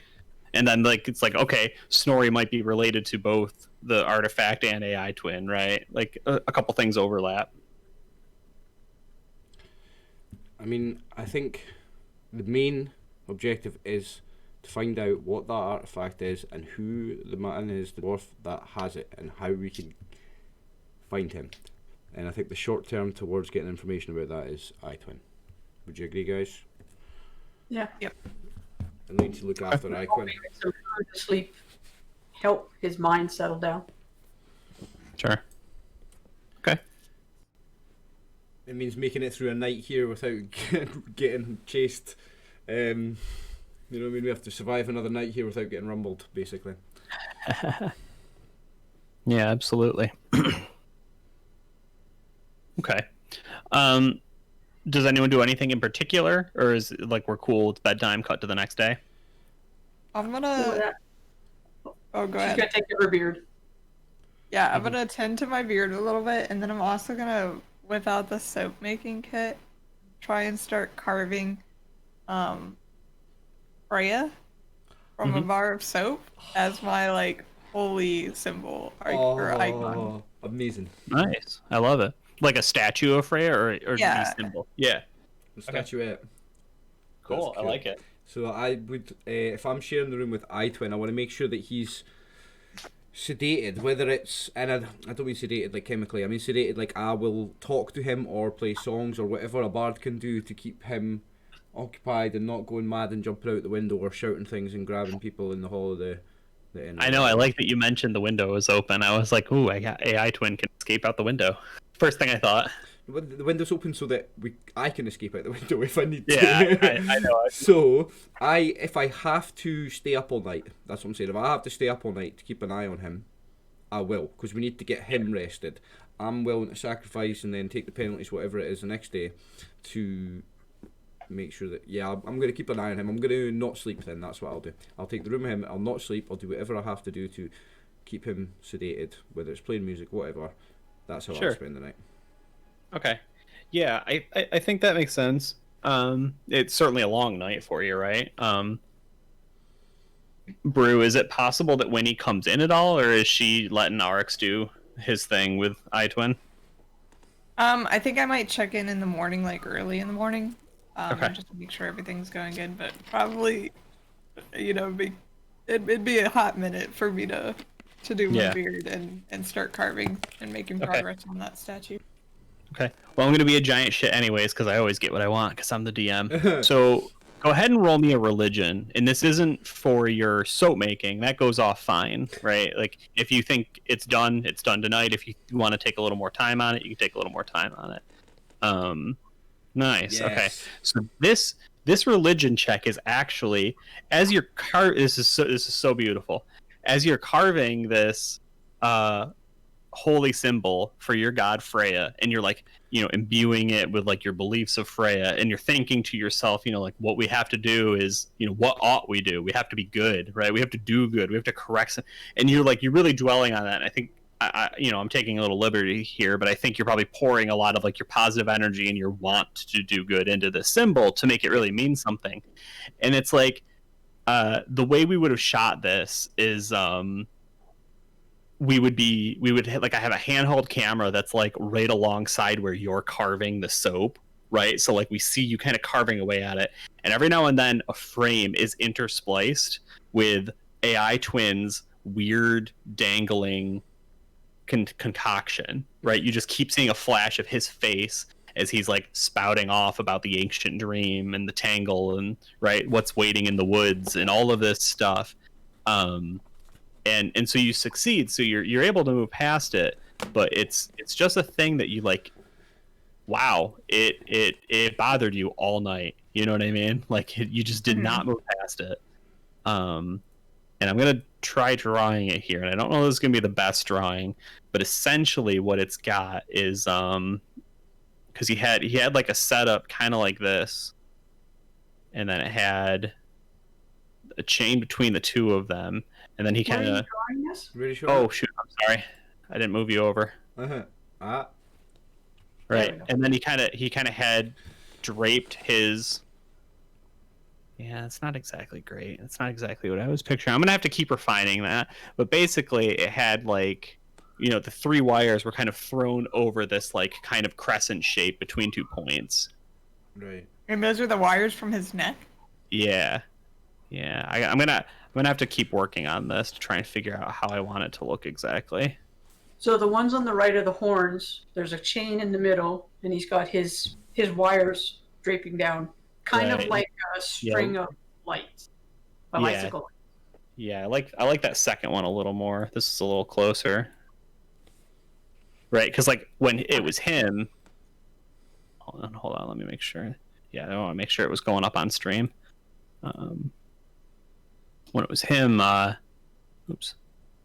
like his face was here, and obviously that's a really bad drawing, but you know what I mean, and like his mess of hair and whatever, right, and he was wearing this ridiculous getup, and he was yelling. Apparently he has no ears now. Yeah. Right, but the wires were kind of coming up from behind his neck, and I've been trying to draw that makes it complicated. I've been playing D&D for like 25 years, Dave. That's the scariest monster I've ever seen. Good, then doing his job. No wonder I can't sleep early. Yeah. And like the thing you walk away with after all is said and done, right? Like I said, if you feel good about the holy symbol, I'm totally fine with that. I think you put the time into it. It's cool. But the thing that you walk away from is like, that is a holy symbol. You don't know if it's a holy symbol of Itwin. You don't know if it's a holy symbol of the Tangle or the ancient dream. Right, something. But like, it was more than just this cockamamie right? He wasn't just being weird and mystical. Like, it has power, and that's the thing you recognize. The ancient nightmare, mate. Look at it. In Freya's religion, is an amulet something that can protect someone? Could she give this to him as a protection? I mean, I don't know how that would work, because it would technically be, if he still believes in his god. It's like if I gave a Bible to like an atheist, like if they still believe in their god, I don't know how much good it would do. Probably or they're not god.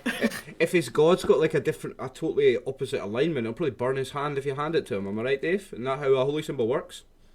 Yeah, it definitely can, right? Like, some gods are more vindictive than others, but yeah, if you wear the because an evil god might not care if you wear a good one because the evil god wants you to pretend to be good and sway people, right? But conversely, yeah, you can definitely end up hurting yourself touching an evil artifact or something like that, just like you said. And it might affect her character, but not mine, because she is a cleric of a certain god of a good alignment. If she was to touch the holy symbol, it might burn her hand, whereas it won't affect me because I'm not an agent of God. Kind of right, thing, right? Absolutely. Yeah. So if I have that feeling, then I'm gonna go ahead and prepare detect good and evil. Okay. Or detect evil, and then maybe cast that in the morning. Okay. Yeah. What's the range on that? Do you have to see him? Can you do it from your room? Let me see. Let me grab that. I'll have a quick look as well. So, pre-spells, first level spells, detect evil. Detect evil. Got it. Range 0. Spell discovers emanations of evil or of good in the case of the reverse spell from any creature, object, or area. Character alignment, however, is revealed only under unusual circumstances. Characters who are strongly aligned, who do not stray from their faith, and who are of at least 9th level might radiate good or evil if intent upon appropriate actions powerful. Monsters such as etc, etc, etc, etc, etc.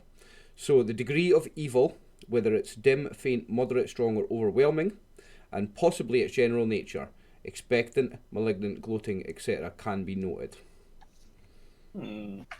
If the evil is overwhelming, the priest has a blah blah blah blah blah blah blah. Yeah, so where are you when you cast this, Brew? And Dave I think yeah, knowing that it's a 0 range, I mean, it's got an area of effect that's 10 feet by 120 yards, but I'd probably cast it like outside the door before I go into the room in the morning. I'm going to spare you all and move us away from this vision of Itwin. I think with it being, when it says area of effect is X times Y and range is 0, that it's centered on you and you move around and it moves with you. Right. That's why I'm going to cast it outside the door and then go in. Yeah. Okay, so, obviously you read it relatively speaking fast, but what I got is not necessarily like Itwin is good, right? But it's more just like what his purpose is and his relative strength, right? Right. It might not tell you the alignment of a character because they may be smart enough to hide it from purposes like that, basically it said, but it would tell you the alignment of an item, so she could effectively cast it on that holy symbol and it would tell you, is this an evil holy symbol? Right. Well, even just casting it, the in the area item itself would show. Yeah. Casting it in the area, it's going to glow up with whatever, however it shows. Okay. And then it says the priest must concentrate, stop, have quiet, and intently seek to detect the aura for at least 1 round to receive a reading. Okay. So you're standing outside the room and you're gonna kind of slowly focus on it and get some information. Yeah, it says spell has a path detection of 10 feet wide in the direction the priest is facing. So by standing outside the door and facing towards the room, I should be able to kind of detect it. Sure. Okay. Hold on. I'm sorry. I'm just trying to pull it up myself because you just got a twofer and you didn't realize it. Oh, but you're gonna. Cool. Yeah, but you're gonna love it when it's all said and done. Oh, really? Okay. So he is not a character. He is evil. The degree is faint. His nature, I'm gonna have to get back to you on. I wanna think about that a little more because I wasn't prepared for this. The twofer though is that so where are you? I should have moved you back to the tavern map. I was thinking you guys had 2 rooms, right? Or did you only have 1? We have 2 because the two girls are in one, and I'm in one with the Itwin. Yeah, I think we're in the room that my character's standing next to. Yeah, so this is one of your rooms. Where's your other room? Nothing is the third room up, and I think Rx was the second room. Oh, okay. So you're just all right next to him here? Yeah. Yep. Okay, cool. Cool. So I'll just so I can remember. And I'm in the stables avoiding yelling. Okay. I'm Yeah, also so avoiding yelling. as this happens, what's interesting and maybe a little concerning for you, Winnie, is coming out of that room right there is an overwhelming power of evil. This one? Yelting's room. Correct. Okay, wait. If it's overwhelming, the priest has a 10% chance per level of detecting its general bent, lawful, neutral, or chaotic. Yeah. Ooh. You got 20%. So go ahead and roll that off. I think you'd have a 20, right? Yep. Come on.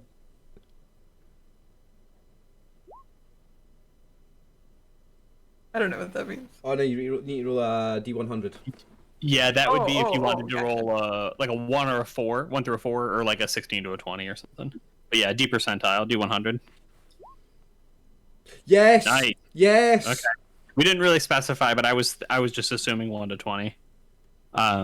So as it turns out, coming out of Yating's room is a powerful, chaotic, evil, overwhelming radiation. Whoa! Okay, so yeah, thank God I carved that soap too, because the spell required the holy symbol as a material component. Right. So you're just holding a little soap idol of Freya. Do you like go up to the room, or are you just standing there staring at it?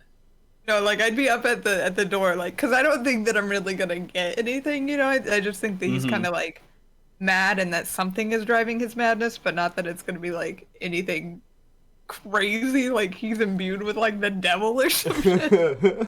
Right. Yeah. No. You just absolutely stumbled into something that I didn't think you'd find out until it was far too late. I love this. So what is Winnie's response when you're like, because like overwhelming for my purposes is like 5 to 10 times stronger than you are. You know what I mean? Like like cataclysmic. Like I would probably be like frozen in place, like beads of sweat start forming, and I'm standing at the door like trembling with my little soap idol. Just, oh Freya, oh gosh. And I just kind of like probably go back to the room and quietly wake up Alicia. No, I'm down in the stables. Oh, right. So you go back and you just open the door. You're like, oh my god, she's gone. Oh god. Yeah, I'll just pace for a little bit in the room, like, oh my god, oh my god, oh my god. So, but Okay. I can't ask questions because I didn't see it. Yeah. After probably like 5 minutes, I'll probably work up the courage. And since I got the sense that the overwhelming evil was in the room beyond, the one that RX and AI are in, I'll probably just go up to RX's room and knock on the door. Hello. Good morning. I'll recognise that voice anywhere and say, "Come in." Oh, Right. good morning to you. Now, RX. I had a question How's for you, everything Dave. going? Well, I had a question for Dave actually, and it's important before I answer that. Did he sleep at all? AI twin. Yeah. He did. Yeah, he did. Right. Yeah, I'm thinking of this like his mind is very obviously affected, right? And I don't know that I want to say controlled, but it's certainly not controlled. But his body's just like, I'm human, I'm elf, whatever he was, right? Like it sleeps. But sleep also relieves the mind of delusions. So I'll tell her that it's going as well as we can hope for so far. We've got him rested. I guess we try for breakfast because it's morning now, right? Yeah. Right. Well, I'll look at Winifred and say, "Are you okay? You look like you've seen a ghost." yeah. Could we perhaps talk for a second? I don't know if we want to leave AI Twin alone. Is he still kind of sleeping? What's the situation with the window, David? If I want to shut the window and bar it, can I bar the window in anyway with a sword, like jam a sword through something to, I don't know. I think if you want to like, right, for lack of a better term, like spike it, right? Like Yep. if you take, you've got like a couple sets of nails or some little adventurer's tool, just something to get in there so it'll make a big ruckus. I have lockpicks, like, nails, big long picks, things like that. Yeah, I've got stuff like that. Yeah, I'm fine with that. Okay, so I'll shut the window and then I'll like gently step outside the door with Winifred. Right. Okay. Let me go grab Alicia real quick, and I'll run to the stable. Well, like fast walk as much as I can with my short stature. To the Right. stable. Oh, Alicia. Good morning. Can we get you inside real quick? I've got some news for you and RX. Sure. Now And I think. So I'm staying here at this point when she goes down to get Alicia because I am keeping an eye. You know, I've got the door just cracked open and I've got an eye in the room looking at the Itwin. Right. Yeah, so I'd probably want to back up as much as we could to where you still have eyesight of the door. Yep. Or even of AI Twin. And then I'll kind of whisper it to you guys. Pretty much what Dave had told me, that it's an overwhelming sense of evil and ooh, crazy shit's happening. And so so at this point I'm gonna have to look at her and say, "You mean in that room, the one that I've spent the last couple of nights in?" No. I mean, there's a little bit of something coming from there, which I believe is what's afflicting AI Twin. But Yak's sister's room seems to be what I'm concerned with. That's what I'm talking about. Oh yeah. So because remember Alex had a bit of a fling with Yak. This is what complicates matters for me. You're telling me that this woman that I've just spent a couple of nights with is there's something glowing overwhelmingly evil from her room. Yeah, that's exactly what I'm saying. Oh man. Oh, okay. Now, did I tell you about the man at the upstairs where I stole the goose? And of course we're whispering at this point. Did I tell you about the man who he shapeshifted and he was a Darrow? Did I tell you about that? Oh, you didn't? Nobody is what they seem here, I think. I mean, that would make sense. She's definitely not alive or like us, like a being, I guess.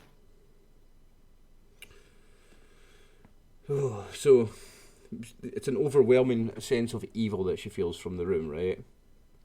So she got like a mild one from Itwin, from whatever's afflicted him, and you've got a really strong one from her room. Yeah.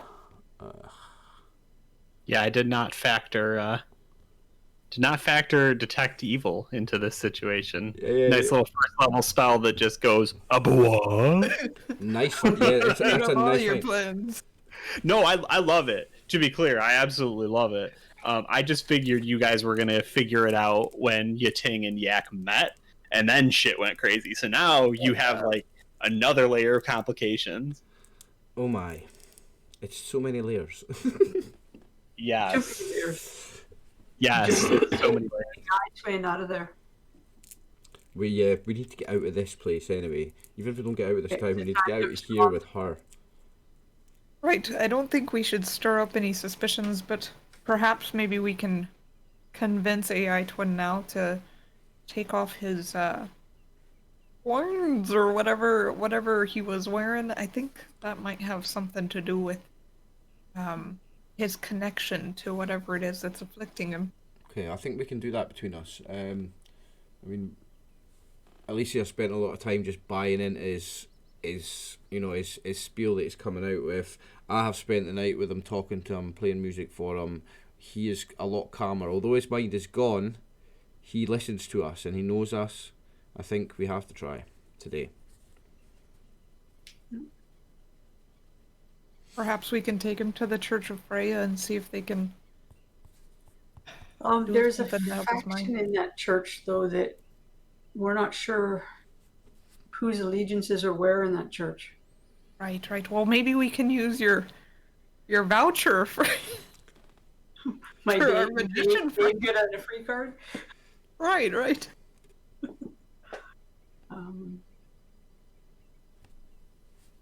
What is it we're trying to do? We're trying to get more information from AI Twin? Yeah. Well, Right. originally we wanted to know about Snorri, but now I want to know what the fuck's happened to him, to Itwin. Yeah. Really? Because he's talking religious, not just the talkings of a madman, but it's like all that Armageddon religious kind of like. So it's worrying. We need to know what happened to him. How did he go mad? What happened to make him go mad? He didn't just like slip into a depression when he lost another job. This is something more than that. Yeah. Right. And he has the physical connection. The Right. wire. I mean, if we sever that, there's a chance that he'll still remember what was going on and what he felt and what he sensed. I mean, maybe we can take him over there before we mess with his horns and see if we can perhaps talk to whatever it is that's influencing him. Yep, I think we try it. Yeah. Where do you want to take him? Well, what's he said about out in the woods? And he's getting called again. He did say that. Yeah. Now that's the woods out to the west, isn't it? That's where they go when they get the call in. Correct. Yeah, we could offer to escort him. Talk to him the whole time, try and... Yeah, step back into his delusion and say, now that we've had some rest, would you like us to go with you?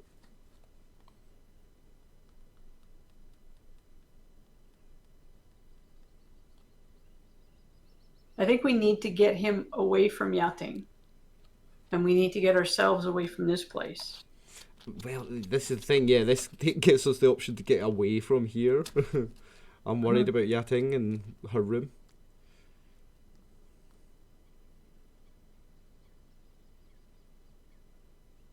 I don't know. I don't really know how we can beat this thing if we don't know about it. Yeah, I mean, all we can try to do is understand it, I think. Yeah. The And just get a little bit of distance between us and Yating to learn. yeah. Maybe Yating something to do with what's got control of him. I mean, I mean, I don't know if it's coincidence we were in the room next to her. I guess it was because I put him in my room. But I don't know. The two things could be connected, you know. Right. Maybe she's got some mad control over him, some evil sorcerer spell or something. I don't know about this stuff. Well, I'm that's new to why I'm this. wondering whether some distance from her would be beneficial for our safety, as well as if there is some sort of connection with Itwin, that would be diminished through distance.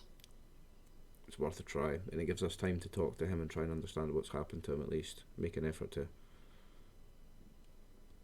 So yeah, because I like the speculation. I obviously don't want to interrupt player stuff too. Remember, he was crazy on the streets. Mm-hmm. His madness didn't get any worse or anything when you brought him here. Not to say that like Yating couldn't be part of it. And in fact, you've just discovered that Yating is like dangerously, powerfully evil. Yeah, I think that's coincidence. But what I want to know is, I know he's still mad, but is he any more coherent? Is he any better at all after resting? I mean, he's definitely a little better, right? Like he has to be. You put some food into him, you gave him some rest, he feels a little safer, he's off the street. So I think the thing that happens next, right? Because do you guys go in there, or Rx, do you like bring him out and take him downstairs to feed him? No, what I would do is I would get a doggy bag again, and we would just hit the road and start walking, and they can eat while we walk. It's another distraction. Okay. Yeah, because you get like this split thing where he'll like kind of have a normal conversation with you that's not really about anything, right? He'll just sort of talk and agree with you, and you know, like he's zoned out, right? Like you would for our purposes, it would be as if he was on the phone, right? He's looking at his phone, he's playing a game or something, and like he's like, yeah, sure, and then he starts going into like his weird rhetoric, and that keeps happening. Okay. I think Elisa would. So, are we out in the woods, or have we left the place yet? Yeah, you're still in the city, so you cannot go to the. None of the fairies will take you there. It is sacred elven land that not even the elves can go onto without religious dispensation. So, Itwin, how do you go to the calling place? If you called again, how are you supposed to go there? Yeah, and he'll look at you like real wide-eyed, and I think for just a moment you get that flash of like his madness before, right? And he's like, well, I haven't been called, not yet, but I think I will. And I'll be the first to have been called twice. No one has that honor. Never. No one before, just me. Because I believe. The first time I reported it. The first time I get called, it was a gift. It was a blessing. It was my time. I was recognized to do more for the elves. But was it a dream, or did the elves come and tell you you'd been called? No, I knew. You always know. And then you approached the elves. Yeah, and then they sent a few people with me, and you know, we went into the woods. But you haven't been called again yet. You're just waiting for the call. It feels like it did then. I just didn't know the first time. How could you? How do you know what something is when it's never happened to you? But it's so real. I'm connected. So I'm curious about the extra wires on your head. Why is that? I want to be. It's a vision that I had to make true, and I just needed to put them out there, and I needed everyone to know. What is it you need them to know? That I'm speaking for the ancient dream. So are you hearing the dream, or do you see the dream? No, it's not that easy. I feel it. I know what it wants to say, but it hasn't said much, and it's not changing its story. And I think I'm going to go. I think I'm going to get the calling again, and then I think it'll be easier, and then I'll know more, and then I'll be able to help more people. So you're just waiting? I'm waiting, and I'm preaching the good word. Just like Winnie did. So can we wait with you? Yeah, that's okay.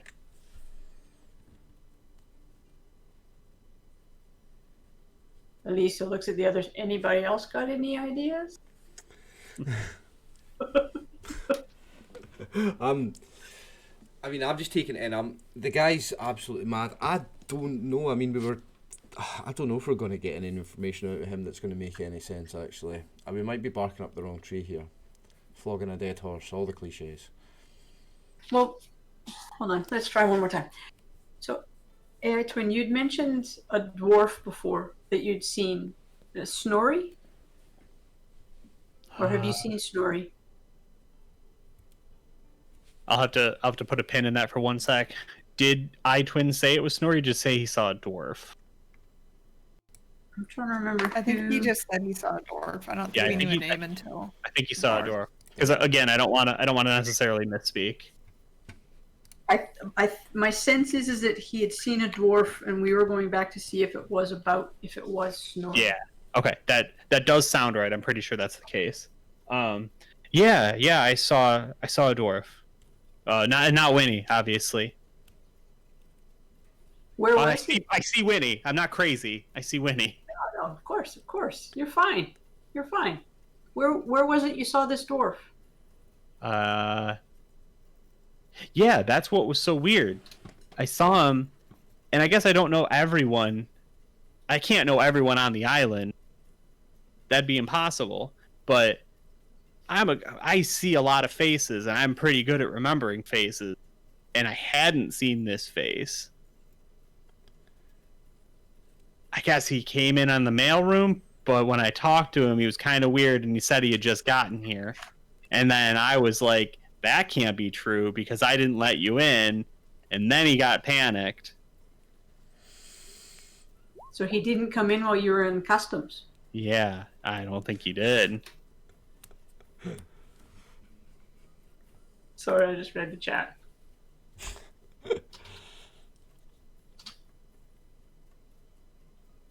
So where have you heard any other people who just appear who don't come in off the trains? And he completely shifts and he goes back into his his chanting, right? Yeah, he's gone. And in fact, he's gone for quite a while. We're getting nothing out of him. I tried. Yep. So you guys were just walking. Were you going anywhere in particular? Walking to put some distance into the world? Walking to the west, just to give him the impression that we're heading out to the woods, because we're going with the story. Sure, yeah. We're going with the story that he's getting the call in again or whatever, right? So we're playing to that to get him, to walk that way to get some distance between us and here, and try and get information from him, but it's not happening. Okay, cool. I like that a lot. Yeah. So I've got of course two more pieces of information I need to level to the party, and I think we're probably going to call it right around 6. Okay. So does anybody have anything that they want to particularly accomplish today, and do we want to take a real quick 3 minute again, or are people good to go another half hour? I'm good either way. I'm good. Yeah, same here. Okay. Okay, so we'll keep running. We'll just go for the next half hour. Does anybody have a thing they want to right? I want to go buy something. I want to make sure we try to get to somebody to ask a question, because otherwise, I've done a lot of here's a scene, the party has to react. Here's some information, the party has to understand, right? And I don't mean to just throw 6 crazy things at you, but we're getting into the early to mid campaign where all of this shit's starting to come home to roost. You've given us there's so much going on. It's hard to keep up, especially for me. One thing I'll do. You want to go check in on Elmet? Oh yeah. See what his decision was. While I'm in town, David, I want to just top up on I've got a disguise kit, right? And it's makeups, it's paints, it's brushes, it's wigs, materials, bits of clothes and stuff, and I want to just go around town, make sure that I'm topping this up and that this is up to date, and do as much with that as I can. That's the only kind of real resources I want to get. Okay, cool. Yeah. You can work in a little trip to a tailor or a merchant shop or something, right, and get a little extra. That's totally cool. Yep. How much? We can flash back to this if you want, but relatively speaking, how much money do you want to put into your disguise kit? See, quite a lot, because it's going to have a lot in it, and it's going to have eventually nice silks and stuff, so that I can. You can really go up or down. I can disguise as upper classes and stuff. Yeah. So yeah. I mean, I'm sitting with over 100 gold, and I'm actually willing to put 50 gold into this because I want to get some silks and stuff. I want to be able to roleplay that. Okay. Yeah. They'll give you anything you want now that's kind of ready. If you want it tailored and dyed in specific ways, you'll obviously have to come pick it up. But you can just one and done it right now. If you're just I'll deal with it, it'll work for me. Yeah, that's fine. Okay. Suits me. Cool. Nice. Okay. So I have two scenes left. And 2 bits of information, and I apologize, I'm not meaning to complicate the storyline, but the thing that I do is my storylines are always going to evolve. They don't press pause and wait for the party members to come back in. That's what Skyrim is. If you want to go play Skyrim, go knock yourself out. We play D&D, and it's alive. So there is, quite literally, as you're just working your way through the market, and this is perfect. I love this. This is such a good scene for it. People going about the day, people shopping, right? People are giving you a bit of a wide berth because of Itwin, and he's prattling on about like weird ancient dreams. At least he doesn't smell like shit anymore, right? But he's still a weird dude, and like he literally might have gotten kicked out of here yesterday. Like he's been a nuisance for about 3 days on the street. Somebody screams, right? It doesn't matter who. There's just a scream. There's an indiscriminate scream that goes out among the market, and it is very quickly joined by many screams, and people panic. People run. People flee. They don't pee. Excuse me. They duck under carts, right? Like animals are let off leashes. It's crazy. And I do. As I am so fond of doing, I need the party. So Oliver, when a dragon flies overhead, I'm imagining it has the frightful presence, right? Yeah. It pulls a fear check. Yeah, there is a fear check. Yep. Yeah.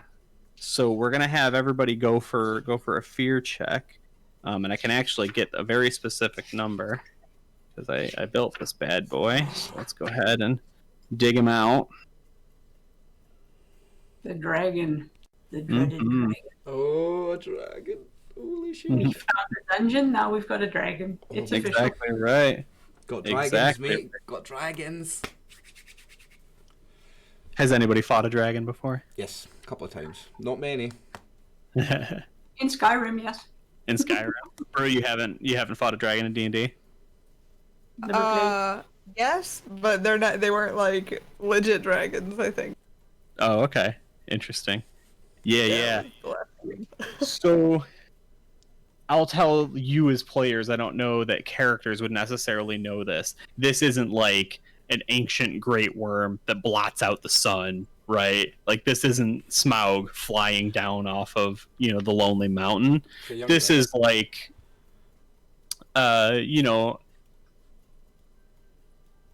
horse rhinoceros sized body with real big wings, right? Like it's a dragon, but it's not that old, right? It might be young adult. It might be just kind of cresting past that. The danger is though, one, that you see green scales, but not like straight green. They're like clear, transparent. They shimmer and shine. It's very glitzy. It's a tech dragon. Like jade? Yeah, jade's a good way to think of it. Two, that when it kind of swoops low overhead and rattles windows in the houses and everybody scatters because the most of the common folk just fail their save automatically, it's followed by 2 more dragons right behind it, and they are even younger than it is. And that's probably the point where you're like, okay, I'm worried because 3 dragons just fell out of the sky and just did a flyby, but also those 2 are tiger, large cat sized with wings. These are not massive, crazy. For dragons. Sorry? For dragons, they're really small.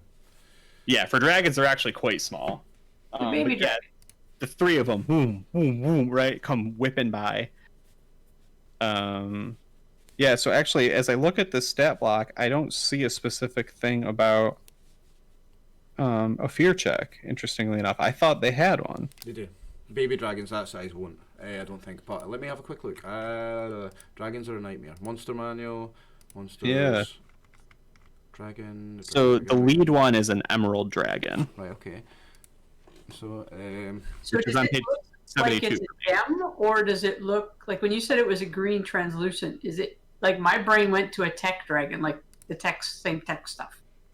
So is it looking more like an emerald, or is it looking more like fake?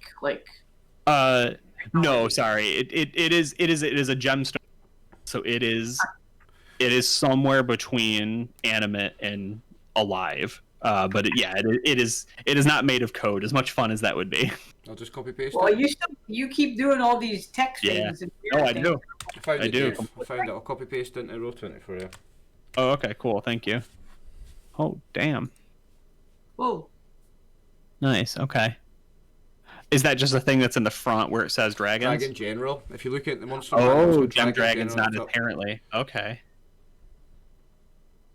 Interesting. Okay. Interesting. Yeah, the aura increases in size and power based on the age category of the dragon. Yeah. The mere sight of a young, adult, or older dragon causes creatures with fewer than 1 hit die, blah blah blah blah blah, to automatically feel in panic. That's none of us. Yeah, what the heck? Why am I not seeing that in the chart, though? What age is it? What age category?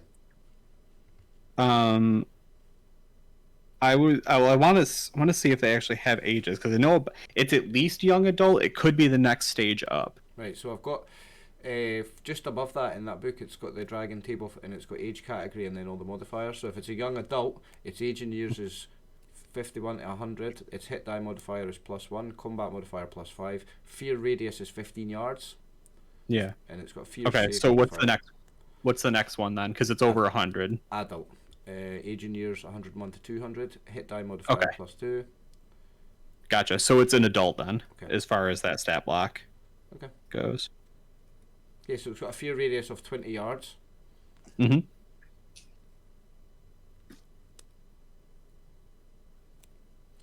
So yeah, anyone with 1 hit die or fewer. So that's like, Most of the town. Villagers, yeah. People, peasants, normal people. So trained war mounts, organised military units, and single creatures with 1 hit die or more, but with fewer hit die than the dragon, are not panicked, but they may be stricken with fear if they're within. Yeah. So that's like town guards, us, I guess. Yeah. Does it have a number to roll, or does it just go off of our fear? You've got to save versus, I think. Yeah, that makes sense. What did we say that was? It was chart 60. Creatures not automatically panicked are entitled to saving throws versus petrification. Creatures failing their saving throws are stricken with fear and fight with a -2 penalty to their attack and damage rolls. Yeah, it's not like it even ends up being that I just really want to know what everyone's reaction is, right? So let's see. We've got priest for... What the heck? This doesn't have a... What would save against fear fall under then? Maybe paralyzation? It says, petrification. Okay, gotcha. So petrification. So priest is going to be a 13 or higher. Yeah. Warrior is going to be 17 or higher. And then I don't remember how to do yours, Oliver. I apologize. It's alright. I get the best of my 2 classes, so it's just on the character sheet. So I'm rolling save versus petrification. Yeah. Where are you finding that? I found it in table 60, which was page 101 in my book. No, the saving throws. Saving throws at the top right, and then it's the second from the bottom. Wait, no, JK, third from the bottom. Petrification or polymorph. And I failed.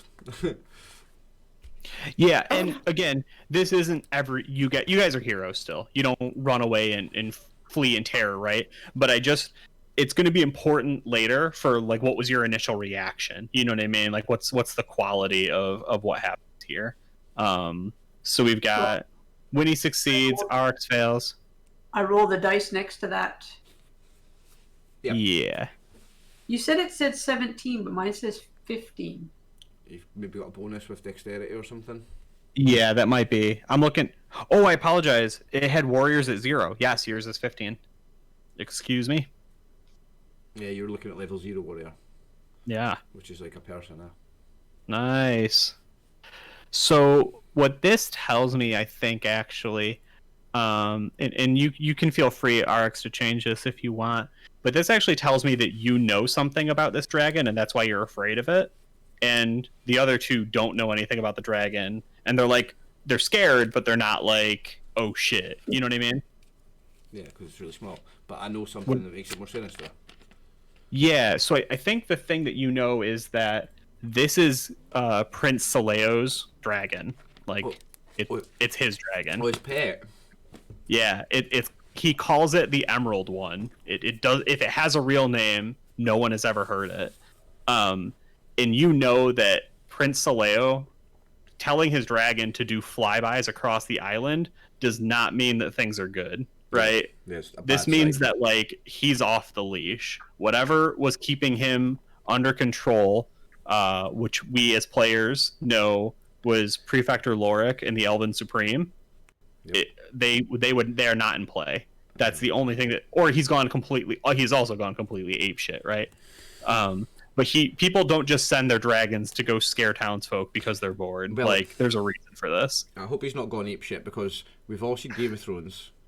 We all saw what happened with the girl that had 3 little dragons. So Right. let's hope it's not that's the case. But still, if he's doing them, like if they're doing flybys, like are they coming close so that you would think that they're deliberately trying to scare people? Yeah. Yeah. Okay. So as this happens, you can hear moving through the streets in very regimented ways. Troops, right, with boots, with their gloves, with their form-fitting half plate, with their cloaks. Elven troops with masks, right, are commanding everyone to shelter in place, to go inside. That until martial law has completely been like locked everything down, installed, and that everything is safe, no one is allowed outside. They're shutting down the market. They're shutting down all outside activities. Everyone is to go back to their home. If they do not have a home, they need to report to the nearest garrison to, be taken off the streets, essentially. Damn. Yeah, he just full on rolled out the military on the Solayan Isles. And they're just military police lock down the. The same martial troops law that you've been lockdown. looking at before, the Primus and Secundus types. The masks, Mm-hmm. the vampires. So you're free to do whatever it is you want. Dragon didn't land and scream at you. The troops aren't pointing weapons at you, right? They're just announcing to the crowd that's all kind of fleeing, right? This is like shock and awe, Yeah. right? And they're just telling everybody, get inside, stop what you're doing. The market is closed for today. Everyone needs to stay inside until order has been restored. Okay, so I want to know, like, if I don't immediately move away inside somewhere, are they going to start harassing me at some point when everybody else has? You know what I mean? If we don't immediately leave, if I'm standing around just looking to see what's going on for a bit, and I don't immediately leave when everybody else is starting to leave, is that then going to trigger him to say something to me?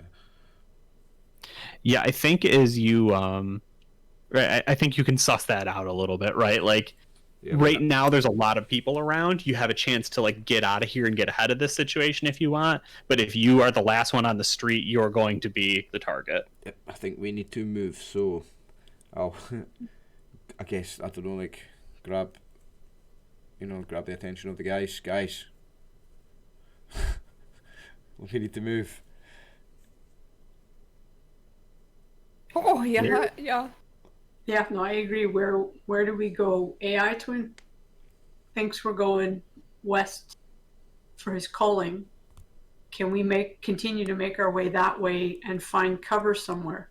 Like, and this is to you, Dave. I don't know the layout of where the town is versus where the west is. Yeah, sorry, let's What move kind on of to that. buffer there is. Let's move on to that one real quick. So most of your actions have been between, right, you came in on that island, and then most of them have been between these two. I think at one point you might have gone up here.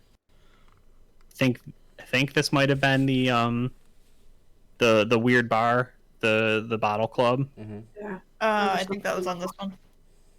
Was it lower? Yeah, I think it was that big one. Yeah. Wait, ping it again. I didn't see it. Oh, it was on that one still? Yeah. Okay. Yeah, I'm not 100% sure. I haven't locked everything down into the maps like I should have. I'll have to start building that a little bit better. But, yeah, so you're not 100% sure. Itwin hasn't told you, like, which island he left off of, right? But this would be the Elven Ancestral Lands. This is where the calling takes place, etc., etc.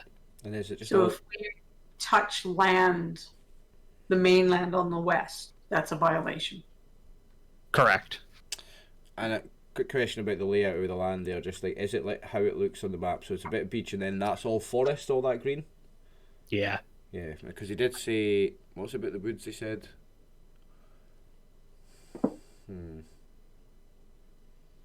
I think something else is calling him from there. Not the calling. I don't know. Now I can't. Wired? I can't stop worrying about your ting now as well.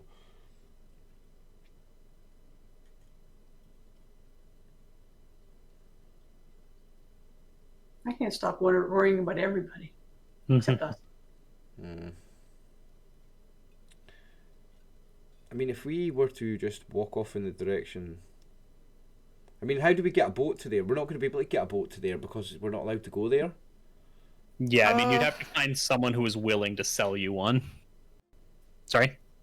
Perhaps we can talk to Primus, since we're technically contracted with him. Yeah, and he's going to be pretty mad if we go without doing that, isn't he? I mean, at least that way we could get kind of a cover for going and not... Yeah, so into a trench. this would be a time to... Right, like those are guards that are theoretically of the same group that he is. If you wanted to be like, yo, we need to see the man, right? It might work. Right, that's what I'm thinking. Yeah. I think we might Good have to. call. Or we're going to just get in more trouble if we go there.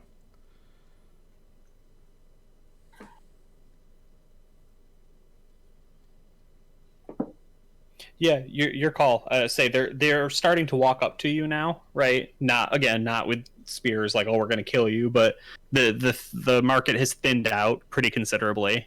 So if you want to talk to them, you can do that. If you want to mosey along and make it look like you're following orders, you can do that. If you want to, etc. I'm gonna turn to the two guys. Like, what we're gonna do? I think we need to see Primus. Yeah. I'm also worried about Helmet. As much as I hate to say it. Yeah. Yeah.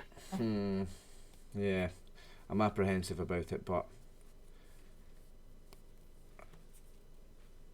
I think whatever. So you want to put in a word for Primus then?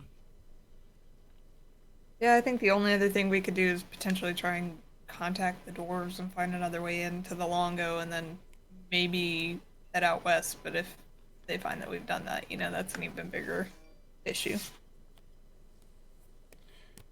I think this is the point where Dave's got us on the dock with the boat and the wharf, and he pushed. Oh, hello there! We need to speak to Primus.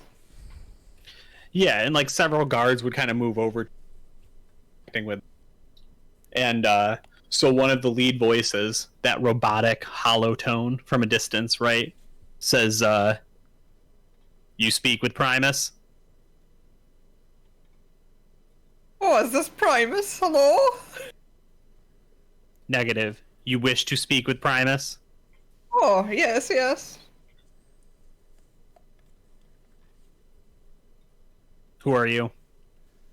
I am Winifred of the Emerald Seekers, and I am working under Primus.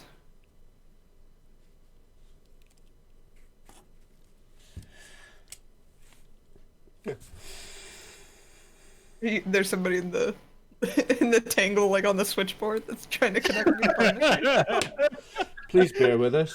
Your call is important to Taking us. his like little cord and plugging it into the switchboard. Primus unavailable now. Where can his representative meet you? You must go inside. Oh, I None are mean, it's permitted quite on the street. urgent. None are permitted on the street. Shall we just go back to the golden geese? Ugh. Yachting. Primus's representative can meet you at the Golden Geese. Acceptable terms? Acceptable, but it's urgent. This message has been sent with urgency. And then you see that, like, it's a very subtle thing, but they relax slightly, right? Like, they kind of came up to you, and they weren't, like, overtly hostile, but they were, like, implicitly hostile, right? They slack a little bit and says, your message has been sent with urgency. And then they move along. Thank you. I think we might have got a little bit of time to maybe go find Elmet and see. Yeah. And we're still just dragging we're just dragging Itwin along with us everywhere we go, right? We've still got this madman in tow. Mm-hmm. Yeah, because we don't want to lose him. Yeah. Yep. Just checking. Okay. So back at the 12 Golden Geese under new ownership. Unfortunately, yeah. Yeah. So If we who's stay in this room right now? What's that? What? Well, if we stay in the stable area, then we're farther away from yachting. From more Yeah, people. that's what I was gonna say. Who's in this room, right? So do you want Elmet? You just want to go down to him? I think if we need to stay together, because if we got to bolt, we got to bolt as a group. Okay. Yeah. Elmet's like, I talked to my pa. He's not so sure, but look at the state of the world. Jobs are closing left and right. The dragons swooping down. They're likely to eat people. He thinks, Saleo's a good guy. He thinks Prefect Lorik's crazy, but I don't know what to think. Elmet, you gotta think for yourself on this decision. It's not gonna be a light one. We're gonna be doing some things that you might not agree with. Heck, I don't even agree with them all, but sometimes you've gotta make sacrifices to serve the greater good. What would you want me to do? Hold a sword? Help with the animals? I think do whatever you feel you're capable of. Okay. I don't really know how to ask this, miss. I'm sorry. What's the pay like? Well, I wouldn't know nothing about that. You should talk to RX and Alicia. so at this point, is the baker. so yeah, I was standing behind her at this point. I guess put my hand on my shoulder and I walk past. So the pay is what you make of it, son. And I get the coin and start flipping it in my fingers. The world is your oyster. Like I say, it's risk versus reward. And so I'm giving them the positive. She's giving them the, oh no, it's dangerous. You might do bad things you don't want to do. And then I'm going to give them the flip side of that. And I'm going to it's what you make of it. The world is your oyster. The pay is amazing. You can make. Sure. Would you consider him like he gets his own share of the treasure, or would you give him like a daily rate? Oh, he'll get a daily rate from me. Like he's not getting a share of Okay. the treasure. Well, it depends. It depends. I mean, is he going to come in as like a fighter? Can he hold a sword and shield, and will he be proficient? Because then he maybe needs like a share if we're getting stuff. But if he's just going to like groom the horses and carry stuff around. Yeah. Depends what kind of hireling he is. Okay. Cool. No, that helps me, right? Like, because he's trying to suss it out, and he's impressionable. I mean, I think if he was going to be just our helper, then a salary. But I think if he's coming in as a fighter who can like actually swing a sword and shield around, then I think he gets a half share of the treasure. Yeah. Okay. And he can develop one to the other, though. What's that?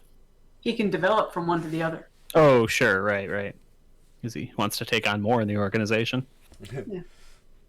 So I have one scene left. Forgive me. The Primus is not going to show up tonight, although he will show up, or at least his representative will, because I like that you're going that angle. I think that's a really good one. So I'm gonna ask for a little leniency. It is nighttime. You don't have to go into your room if you don't want to, but it has gotten late. Not like midnight, but like just past evening. The sun has definitely gone down. There's still announcements coming around about you're not allowed outside yet, right? Like Prince Saleo is working to bring order to the Salean Isles. The other pieces of information that have come down, Prefect Lorik is currently wanted for questioning. Any of his known associates need to turn themselves over or they will be hunted down. The Elven Supreme has been I'm going to mess up the word. Deposed, I think. Yeah. Deposed. Yeah. There is currently no Elven Supreme. Prince Saleo is in charge of the islands for currently, right? As the head of the military. So the prefector guy, what did you say? What's his name? Prefector Lorik. He is wanted. You said. Yep. All of his. wanted for questioning. All of his associates need to turn themselves in, or they will be hunted down. Will be collected. Like they can come on their own terms, or they will be found. Okay. They're not exactly saying what Prefector Lorik did. If anyone wants to give me some sort of like, I slip into the tavern, I ask a couple questions kind of thing. Well, that's what I do. You might be able to get. Okay, yeah, go ahead and roll. Yeah, okay. So I want to know the quality because you'll get all kinds of crazy speculation. What would you like me to roll? Some sort of social charisma based. Listening is fine, right? Like either way. Well, I rolled way under on charisma, so yeah, call that. Okay. Yeah. So you hear a few different things. You've heard, right? Prefector Lorik and Saleo got into a fist fight, which you don't think is very true. Right. Okay. You heard Prefector Lorik finally was sick of Saleo's, ambition, basically, right? Like. Yep. They politically shoved each other, right? And Prince Saleo made his move. Mm-hmm. You also heard an interesting bit of information that said Prefector Lorik accused all religion of being evil, and Prince Saleo used that quote in like the Elven Council to finally be like, "This dude's crazy. We're done with him." So he's been deposed for insanity. Yeah. Ooh. It's all going down. It's all going down. We never get a break, like. What's that? So we never get a break. Nothing's ever easy. It gets. The web gets deeper and deeper, more and more. Just gets harder and faster. Yeah. Love it. I love it and hate it at the same time. Any other questions? No. So Prince Saleo is in charge now. Yes. Prefect Lorik, he is wanted, and there is no Elven Supreme. Yeah. So the Elven Supreme one specifically, we don't know if he's dead. We don't know if he's missing. We don't know if his powers have just been stripped from him. Nobody knows who he is, right? He's just this weird phantom. Yeah, no one who knows who he actually is. That's what I was confused. How do you depose somebody you haven't seen? Yeah. Well, so presumably the ruling council knows who he is, but like the general populace doesn't. Okay, so those are the rumors. He's currently not advising in any political capacity. But yeah, I know what you mean. Cool. So our final scene of the night. Where is everybody? Like, Rx, are you still like getting information and drinking? Did you come back with the rest of the group? Well, the thing is, if the guys don't mind taking care of Itwin while I do so, then I can go ahead and do that alone. That's not a problem. I'll do my bard thing. I'll go mingle with people and socialize and drink with people and hear as much as I can. Okay. Nice. So, Winnie and Goofin, you still in the barn? Talking with Elmet? With AI Twin with us.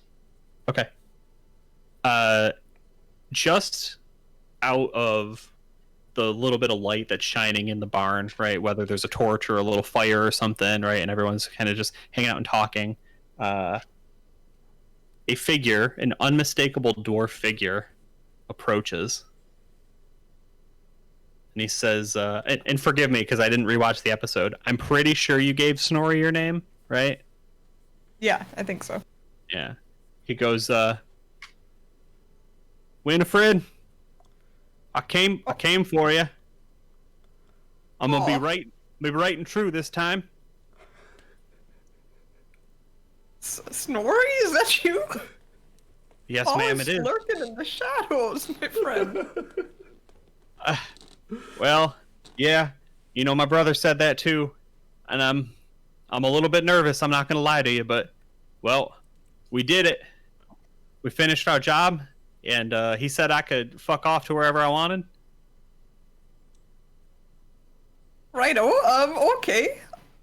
Welcome in. Well, it took me a little bit to find you, but I came as soon as I could. Winifred, I ain't rich, but I got a lot of money right now, and I'd love to buy you a ring.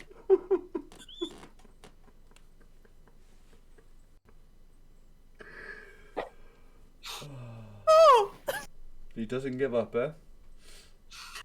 Oh my. Snorri. Yeah, obviously we don't have to keep role playing this if you'd prefer not to.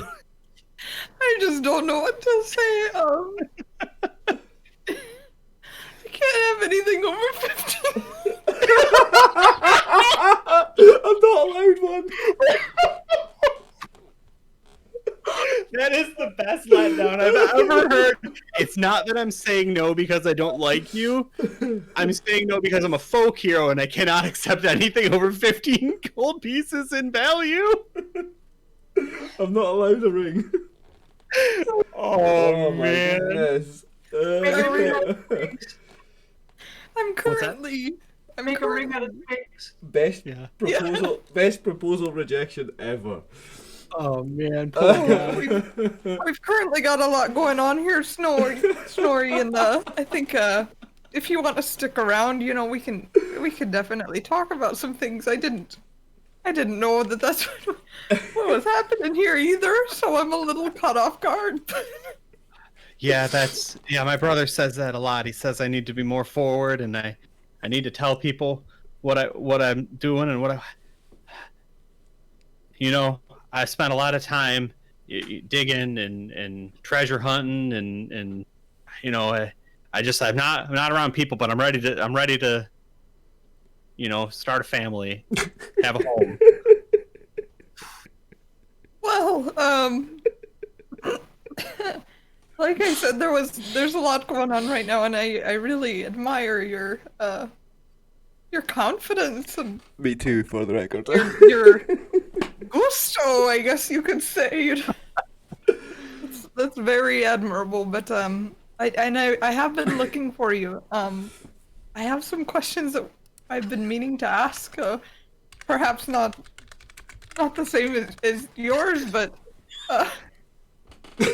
by golly, if you wouldn't mind waiting around for my other companion to return, and perhaps we can have a talk.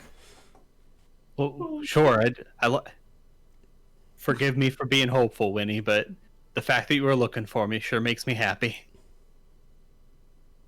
Right. I'm glad. Oh, you're breaking his heart, Winnie. No. Let's be clear. This guy still hasn't said anything about my beard. So. Didn't even compliment the beard, eh? Oh my god. Sure, Oh so my you want to wait goodness. until RX comes out, or perhaps get RX to get him out here? Oh. I mean, I'd prefer to wait until everybody's together before we talk to him about anything I'll let them. artifact. I'll let them have the romantic moment in private first before I interrupt, of course. I'll let the poor dwarf get his heart broken privately instead of everybody seeing it. But then sure. But then we'll come and talk to him to ask the questions, and we've got some interesting things we need to ask him. Okay. Do you want to do that now? Or you want to do that next game? It's up to you. Up to you. Well, it's after 6. You said you wanted to close it at 6. Yeah, it so. would give us time to think about it and our approach to how we're going to do it. Yeah, I'm a little caught off guard still. I apologize. I should have said that was my intention. I thought we all knew that like Snorri was interested in Winnie, so No, we did. I just didn't think it would escalate. There's usually a few steps between hi and sure. Yeah, that's Usually, fair. yeah. That's fair. Usually that's fair. Well, his brother told him to get out there and make some waves. Just So keep making honest work Oh. of you. okay, cool. Oh goodness. You're going to wear an onion ring to your wedding? Something tells me there's probably not going to be a wedding, but So a big, soap ring. Oh goodness. Well, we did it. What was that? Episode 5? 5. Thank you, David, Yeah. for being the DM again. It was amazing. Really fun game. Thank you. And thank you for not killing all of us over a golden goose. But I will yet. Yeah. You've survived for now. Other people once again paid for your crime.